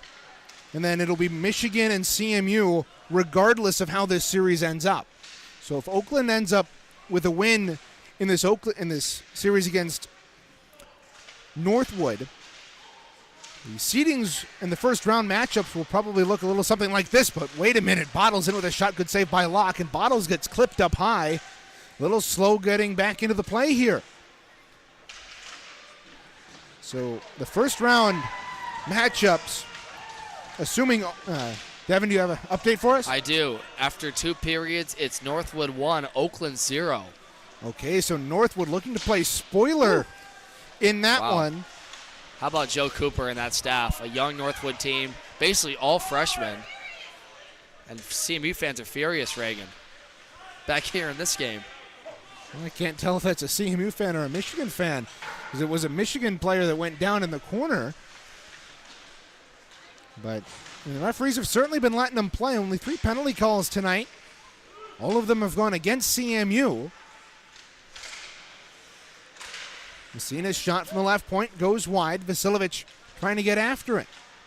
Dropped it off, but it was intercepted, and it'll be cleared the length of the ice by McGraw, but this goes into the scorers table. So that first round, depending on how that Oakland series shapes out, it will be LTU versus Adrian or Michigan Flint, depending on how that tiebreaker works out. Because Michigan Flint and Adrian are tied with 7 points behind Northwood. So we'll see how that works out. It's LTU against either Michigan Flint or Adrian. Then it's either SVSU or Oakland against either Michigan Flint or Adrian in that 2nd versus 7th seed. And then in the 3rd seed versus the 6th seed, it will be either SVSU or Oakland against Northwood. And then the final matchup will be Michigan and CMU if Oakland is able to take a win against Oakland. Yeah, against Northwood. And that's one of 2, right? So what's the most likely scenario for these two? Well, 3 straight games leading into the tournament. So even though this game handled by Michigan, think of it this way. You have over 100 minutes left of period time between these 2 teams where, look, it's more about Michigan than it is Central this year because of the ranking stuff. But for CMU playing in that spoiler role, you've got to try and find a forecheck that was similar to that early first, particularly when you caused odd man rushes, taking advantage of mistakes made by Michigan. And this CMU team has really all season had trouble keeping up the consistency. Look out, a pass ahead to Evans. It's a 3-on-1 developing. Down the right side, a shot. He ripped it wide, trying to go short side on Woolery, but Evans missed the mark. It's been a tough season for CMU, as we've talked about, but they've really, against these big teams, against these high-ranked teams, they've come out playing hard. It's just been a matter of keeping up that fire, and they haven't been able to do it night on night. Yeah, and you know, the bigger stat, too, is Reagan. I read something earlier today. The last time they were able to trail from behind and win a game in the 3rd was, well, LTU back in the conference tournament. It's been almost 2 years since CMU has come from behind in the 3rd period. Yeah. And with 10 minutes to go, time is winding down on that possibility tonight. And like a little bit more in detail, this season, CMU, when trailing going into that 3rd period, Devin, is 0-10, 0-1. Yeah. With their only point coming in that tie against Lawrence Tech that they entered in. They entered into the 3rd down 2-1. Jake Bishop ties the game with about 5 minutes left. But it's been a struggle in the 3rd period. This team just cannot win from behind. It's a frustrating place to be as a player, as a coach, as a fan, right? You want to always have the opportunity. Hockey's a weird game, right? You always see the cliches of, well, all it takes is one balance. All it takes is one chance. But Central hasn't gotten that chance. They haven't done enough to create that kind of opportunity for themselves, and that stat, that record speaks for itself. I think it's something where at the end of this year, when you reflect on what you accomplish as a team, you want to start with positives first, right? Did they bring their effort every night? Absolutely. I never saw a lack of that, but there was a lack of execution. There was a lack of mental fortitude at times with this team, particularly taking penalties late in games and getting themselves in more trouble than they need to be. And I think when Brendan Martin in his second season looks at the tape, looks at the film, and this season isn't done, right? Still a lot to play for. You still have a conference tournament coming up. And once you get to the conference tournament, it's anybody's game. It's anybody's game, right? But I think for Central, you have to stack those small victories because there's a lot more that happens for the opposition than you. Chi on the attack here for Michigan. As CMU's opposition is trying to extend this lead. Loose puck out in front. Going to be hacked at by Zhang, and Nadu takes it Look out. up the ice, and Chi had his stick go about 20 feet in the air off a slash from Andrew Porzondik. These aren't the tallest rafters in this building, Arctic Edge Canton, but by the way, could they reposition that Natty Championship banner for Michigan? Because it's tucked away in this back corner where nobody sees it unless you're looking for it. From where we are, we legitimately cannot see the national championship banner. We can see the Concordia hockey banner. Yeah, front but center. It's on the wall behind us here, all the way over to the right. You've got Pee Wee Hockey Championship banners. You got Canton High School's banners, but no sign. Like, you actually have to look for it to find the Michigan National Championship they did them dirty. banner. I mean, Michigan's first natty, and I mean, this Michigan team, if you're a fan of them, they have been through so much drama the last 2-3 years. You know that you mentioned earlier, the Hope College National Championship where they lost in St. Louis. Well, not only that, but then they then lost the Vezina Cup final in comeback fashion to the Dutchmen last season, and then got the revenge in the national championship. Yeah, it's a resilient group, right? And as much as Michigan has went through as a program being so consistently good, but not getting to the mountaintop, they did last year with Cal Stripling and an excellent coach, a set of coaches that have made this system really impressive for Michigan. It's more than just one player for them. It's a consistent, relentless effort by every man on their roster. Yeah, and that national championship was a long time coming for this Michigan team. They made it to the national tournament in that shortened COVID 2020-21 season. They made it to the national final in the next two before finally getting over that hump against the Dutchmen, which has been so hard for not only Michigan, but for any team in this. Yeah, Hope has run the league for a long time. Yeah. And they kind of ended that last year. I mean, if you want to trace it back, you can probably trace it back to the last time CMU made it to a semifinal in 2018 when Dalton Sutherland and the rest of the Chippewas ended up losing to the Dutchmen in a barn burner. I think it was 7-5 in that semifinal in Columbus, and that kick-started this Hope dynasty that since then has dominated the league outside of 2019 I think when it was Sioux College blowing out Grand Valley State in that final. You want to add more coal to the smoke, buddy? You're just building that plume, man. I know a Chippewa fan somewhere is going, man, oh man. You're right. I know it hurts. But it hurts. It hurts. But a lot of good memories, as Bishop sends one on net. A lot of good memories in between there. Some of my favorite was right here 2 years ago when you and I called that. Yeah. You called that Brendan Martin overtime winner. It was a miraculous crowd we had on hand, bigger than this, but this is still a nice crowd today as well. But yeah. I mean, packed barn. It was a great win. It catapulted Central into that national tournament as, I think, an 8th seed. Yeah. And they got all the way as far as Hope and lost in overtime. Another tough loss to Hope. 2-1 in overtime. Yeah. Sorry, fans. But in that final pool play game in St. Louis. A lot of reflection will be had today and tomorrow as we get ready for senior night. And a lot of reflection for you, my friend. Man. It's been a fun ride. I've enjoyed covering this team for a long time now, 4 years, and it goes by in a hurry, buddy. I know you got another year here. Dude, it is going by moment. in a flash. Oh, it will. It'll keep getting faster. I know it will. Ask your parents. Michigan right in. A shot ripped wide. Believe it or not, play is still going on despite our conversation up here in the booth. Yeah. It's the benefit of TV, having a video stream. Schultz playing it back defensively for Robertson. 6 minutes to go in this one. CMU trailing 4-1 in a game that was really tight for the first 21 minutes, and then right about at the 23-18 mark, Michigan got the lead and hasn't let go of the pedal just yet. Right back in, a pass ahead. Those are disrupted by the Chippewas, and they'll dump it down the ice. Icing waved off. Connor Place after it with Jace Johnson in behind him. Up the right wing. Here's Shea. Dropped it back for Place. He's in. Shot glove save there by Woolery.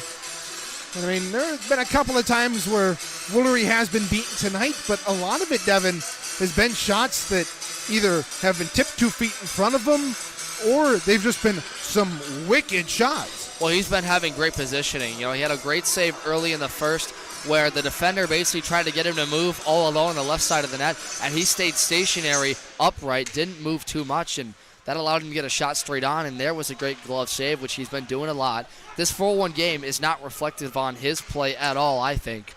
And the bigger question I have is, what do you do if you're Brendan Martin going forward? You got to assume Sam Zavelson starting on senior night tomorrow. But, you know, they've played Caleb the last 5 games. Reagan getting him ready for what they say is a tournament run. Here's Owen Campbell behind the defense, working in, scores! Owen Campbell with 5:03 to go, his second of the night, and the Chippewas are back within 2.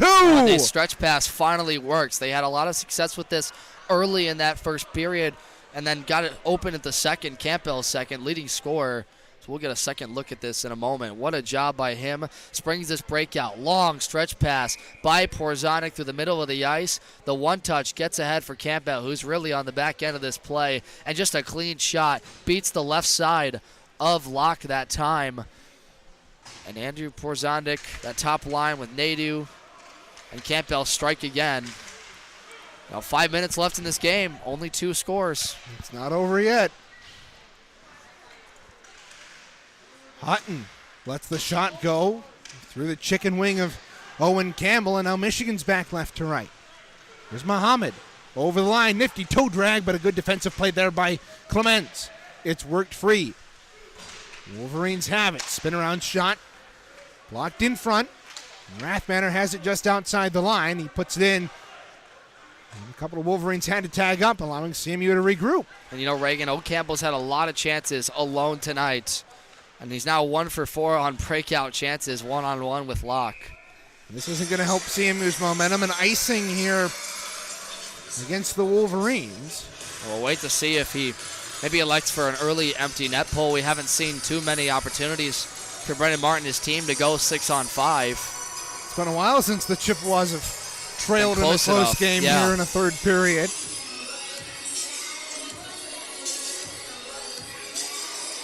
If they can get possession, maybe around the 2-minute mark, we'll see. Rathmanner, his shot blocked by Beamish at the point of release, and it rims around the boards. Hop tied it up along the wall. Michigan determined not to let CMU get out of their own end here, still controlling the pressure. CMU, though, able to get it out nonetheless. Bottles at center ice, intercepts a pass, steps into the right wing circle to the backhand shot, saved by Locke. Back up top for Messina. Long shot through traffic, took a deflection wide. Bottles was out in front, might have gotten a stick on it. And it's going to be the difference. How can you free up these corner battles, Reagan? Michigan's had the better of the puck battles. And they get the possession back. 3:28 to go in period 3. Here's Shea working in the captain. Toe drag to the outside, disrupted by Messina. Scooped up by Poppy. Right point for Rathmanner. Place, center point. He's got it. Down the wall, back up to Rathmanner. Place, center point. Lets a shot go through traffic. Saved by Woolery off the left pad. Into the corner, Bishop centered it out in front, but it was a lazy pass and taken by Chi and fed right back in. 3 minutes to go in regulation. Neutral ice, Siraki picks it up, tried to work it free to Jake Bishop on the first chance, does on the second chance. Woolery still in the net, 2 on right. Michigan trying to get it out of their own end. They've had so much success getting the puck out of their own end, and they do so here. Messina fires it right back in, though. 2:30 to go in regulation. CMU down 2, trying find their first comeback win in the third period this season. For that matter, in 2 years. Chase Johnson tied up in his own end, trying to get it out, put the clearing attempt off the skate of Andrew Siraki. And neutral ice. Michigan controls. 120 seconds to go. This one bounces in wide of Woolery. Anderson, his shot blocked, and Robertson will move up the left wing. He's got Schultz with him. Woolery looking to the bench. Schultz working in, his shot blocked. They go to the half wall. Speaks in the corner. Up to the point for Rapoon. Woolery still in the net with 90 seconds to go. And we have a penalty.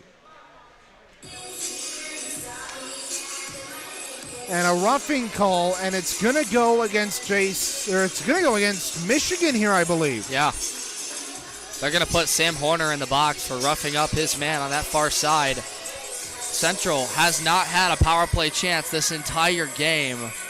And now with 1:34 to go, it's roughly score or go. I mean, literally, it's not much more to say about that. We're going to take a timeout here, Reagan. So CMU takes the timeout. And Devin, this is a situation that CMU is not familiar with. They've got the power play. Do you pull the netminder here?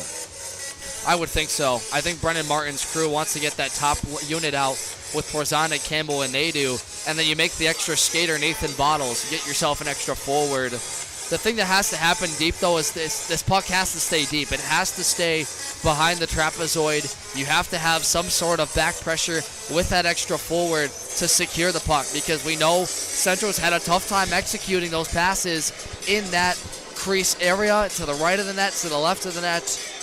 And if you're Michigan right now, it's really about waiting for Central to kind of miss on a shot or get too high strong. The defenseman got to stay back. We know that for sure. But for them, if they go empty net here, then you're basically allowing yourself, and they will, as Caleb Woolery goes off, a one-touch outlet pass to ice it. So Central's got to be diligent, and they do put Nathan Bottles out there with the top group. So a massive opportunity here for CMU. They're on the power play for the rest of regulation if they do not score. 1:34 to go in period 3. Power play has started. Counter plays behind the net. Pressured by Jay Nadeau. Net empty for CMU. It's a 6-on-4. Campbell up the left wing. Worked it free. Beamish feeding it across to Porzonik. Right circle out in front. Nadeau tipped it wide. Bottles works it behind the net. Nadeau out in front for Beamish. Couldn't handle it. Porzonik, Nadeau, 1:13 to go in the period. Porzonik, near side Campbell. His wrist shot gobbled up by Locke with 1:07 to go in regulation. Yeah, Campbell has to just a moment trying to free up Locke on that right side, but he stays upright, stays head on to the puck, and that allows for what looks like a virtually easy save. But that backdoor chance for Porzonik on the tip for Nadeau was nearly in. It was a great opportunity. Couldn't capitalize, though. CMU wins the faceoff. Campbell to Bottles. He works in shot. That lofted right on. Locke was able to find it. Under a minute to go in regulation. Campbell works in shot blocked. Now it comes to the side of the net. Out in front. Campbell tied up. It's going to roll to the point and out with 48 seconds to go. Again, net empty to our right. 6-on-4 for the remainder of regulation. Robertson with the pressure from DeVries. CMU trying to reestablish possession in the offensive end. 35 seconds to go. Beamish able to keep it in at the point. His pass couldn't connect with Campbell. The Wolverines dump it to the point. Not out, though. Shea kicks it free to DeVries. DeVries for the hat trick. Blocked by Porzonik. He'll feed it up the wall for Bottles. Bottles with 18 seconds to go. It's going to go back into the Central Michigan end. Jace Johnson will hold with 10 seconds to go. One last rush for CMU. Johnson up the left wing with 6 to go. Lost control of the puck to the empty net. It will go just wide. And this one will end 4-2. The Wolverines riding a strong second period. All of their goals coming in that middle frame. And they come out on senior night and knock off CMU. Hand them their 6th consecutive road loss. 4-2 the final. When we come back, we'll take a recap of this one, talk about the eventful second period, and CMU making it interesting in the third. That and more coming up in the postgame show presented by OptimX Sports.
Welcome back inside the broadcast booth for one final time here tonight as we bring you the post-game show brought to you by OptumX Sports. Final 4-2 here from Arctic Edge as the Michigan Wolverines hand Central Michigan their 6th consecutive loss, and it's a losing streak that continues and will end the way.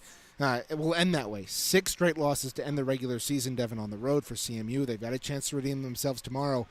But it started out well tonight. A scoreless first period. They managed to escape the scares that Michigan threw their way, but the second period just blew open for them. Yeah, a lot of back and forth to start this game. Odd man rushes everywhere, but neither side could capitalize. Aaron Locke for Michigan and Caleb Woolery for CMU were terrific in net. But then the floodgates opened. 30 seconds into the second, Owen DeVries had a great tip shot on a one-timer from the point and went through, and then CMU answered 30 seconds later, and we thought we were on our way to a shootout from both of these things. It ended up being Michigan doing all of the shooting as they would go on to score 4 goals in the second period to go ahead. Neither team scored a power play tally in this one, which was great for Central, staying out of the box, but it wasn't enough as Michigan overpowered them. Yeah, and part of the overpowering came from that Michigan offense and that forecheck that really kept CMU hemmed in their own end, and they got a lot of goals out of it. All 4 of their goals came off sustained pressure. 2 goals from Owen DeVries, 2 beautiful redirections. Aola Zhang gets the shot from the right circle, and then Shelton puts it home from the right point. Yeah, and I think they just tired out this CMU group who worked tremendously hard in the corners to try and win those one-on-one battles, which would be the ultimate deciding factor. But the problem was they couldn't get back to block enough shots. Woolery, not much he could do on a lot of these chances tonight, which is why he really doesn't get a lot of the blame. It was just a systematic breakdown by Central on a couple of times. They would get the puck deep, they'd do the right things, but they couldn't execute more times than not in front of the net, and that ultimately made the difference and why the only goal scorer for them was Owen Campbell. Yeah, CMU would end up making things interesting late in that third period with Owen Campbell's second of the night. Another beautiful goal that brought CMU back within 2, but it was too little too late. They would get a power play with just under 2 minutes to go. Wouldn't be able to do anything with it, even with the netminder pulled. So CMU falls tonight for 2 power plays. 0 for 3 did go the Michigan Wolverines, and CMU was failed to convert on their only power play of the night. Caleb Woolery gets the loss for CMU, while Aaron Locke gets the win for the Michigan Wolverines. Taking a look at our impact players, Devin, Andrew Porzonik had an assist, and Connor Chi had an assist, but they were your only 2. They were, and Clements was along with Tommy Shea, and it wasn't enough for Porzonik as far as an offensive role. I thought he did a lot of good things tonight, carrying the puck. I thought he had a great stretch pass to Owen Campbell, which sprung the final goal for CMU tonight. It just wasn't enough, obviously, to keep up with Michigan's firepower. And Connor Chi was more of in a back support role as Owen DeVries and his defense really did a lot of the work tonight. But Chi was a good puck carrier, had a couple of looks himself. He walks away with only an assist. Yeah, so those are your impact players. Taking a look at our 3 stars of the game. Owen Campbell, 2 goals, his 11th and 12th of the season. His team good enough to maintain that team lead. He gets our 3rd star tonight. Second star for Michigan, Aola Zhang with the game-winning goal. It was a beautiful snipe from the right wing circle, beat Woolery cleanly over the blocker. That is your game-winning goal and good enough to put Zhang in that 2nd star. And the 1st star, Owen DeVries, 2 deflections out in front that were really the difference maker in this game. They not only gave Michigan the momentum at the start of the period, at the start of the second period, just 41 seconds in, but then really turned the table once CMU had tied it up. Yeah, I think he's a perfect example of a forward when you do the right things and fly around and you get to every spot at once. Those corners, you kick it out to the slot, you set the tone for your system right, and his 2 goals are a byproduct of the good things that Michigan did as a unit, as a 5-man unit on the ice. He complements that group well. He was good last year, and he showed it once again as he was instrumental in tonight's win. So Campbell, Zhang, and DeVries, your 3 stars here tonight. Looking ahead on the schedule, these 2 teams back in action tomorrow. CMU 10-12, 2-1 now. Michigan 17-5, 0-1. What does CMU need to do to rebound and get a win on senior night? They need to take away from the late third period surge. I mean, they had a good chance in this game to get it close. Maybe not tied up. They had their only power play chance of this game with under 2 minutes left after a roughing call on Michigan. And from there on, it was Porzonik with Bottles with the empty net, getting a couple of good looks in front. Nadu nearly had a tip-in goal to make it within 1 score. But ultimately Locke bailed them out. He did a nice job down the stretch there. I think you have to build on what was that last gasp and being able to stretch the puck and stretch the ice. They made a lot of poor mistakes in their own end. They turned the puck over a lot, lost battles, but you can take away that you had enough energy at the end of this one to give yourself a chance. So what it comes down to is playing a full 60 minutes, right, and not allowing things to snowball for you. This was a closer game than the score indicated early, but tomorrow you get senior night, you have the emotional support, you have all of those fans coming in, a lot of parents. There's going to be a lot riding on that emotionally for this Chippewa team, and I think they should play into that. I think you should play into the home crowd, use that to your strength, hype yourself up from it. It's the final regular season game before your tournament, and why not against one of the best teams in the country in Michigan? I think Central will have a better effort tomorrow. Yeah, and speaking of senior night, D2 gets their win on senior night, their first win of the season, a 2-0 shutout. Joel Drucker gets his first shutout of the season. Let's see if the D3 Chippewas can turn it around and get some success on their senior night tomorrow. Puck drop 5:30. We'll have the pregame show starting at 5 o'clock. Before we head out, we'd like to take a look at the out-of-town scoreboard. Saginaw Valley State lost to Lawrence Tech, giving the Blue Devils a secure number 1 seed in the MCHC tournament. They will take on either the Michigan Flint Wolverines or the Adrian College Bulldogs come next weekend. Northwood and Oakland, we don't have a score update other than 1-0 after the first period. Check Twitter for more updates as we go on. On the professional realm and the higher levels of hockey realm, the Grand Rapids Griffins, 4-3 winners in a shootout over the Manitoba Moose, and the Saginaw Spirit, 5-4 winners over the Owen Sound. So some good news on the professional front. And the Red Wings are in action tomorrow against Vancouver. Lots more action for Chippewa hockey yet this weekend. Tomorrow, 9 a.m., Black Dog Hockey, Men's Division II, finishes out the home portion of their. No, they got one more home. Don't they play of the season. Don't they play Eastern home? They go to Eastern. They so go to tomorrow Eastern? will be their last Okay. one. Yeah. So final home game on Black Dog Hockey tomorrow. Northern Michigan as they look to go for the sweep against the Wildcats of NMU. Then tomorrow night, a doubleheader. Men's 3 at 5:30, women's 2 at 7 against Adrian. And then on Sunday, they will travel to Arrington to finish out that series. You can listen to that game on CCHN, and we'll have the doubleheader tomorrow night for you here as well. Before we head out, one final time, thank you to MHTV for the equipment. Trevor Wires running our camera here tonight, and then Sam Tabashinsky producing and did a really good job as always here tonight. Yeah, had to be adaptable tonight and did a great job fixing some of the technical difficulties early on there. Yeah, so great job to our staff. We can't do it without them. Indeed. Again, we'll be back on the air tomorrow at 5 o'clock. But until then, my name is Reagan Cleaves for Devin, Sarah, and everybody else here at CCHN saying so long as the Michigan Wolverines knock off the Central Michigan Chippewas 4-2 here at Arctic Edge in Canton. Thanks for watching. Have a wonderful night, everybody.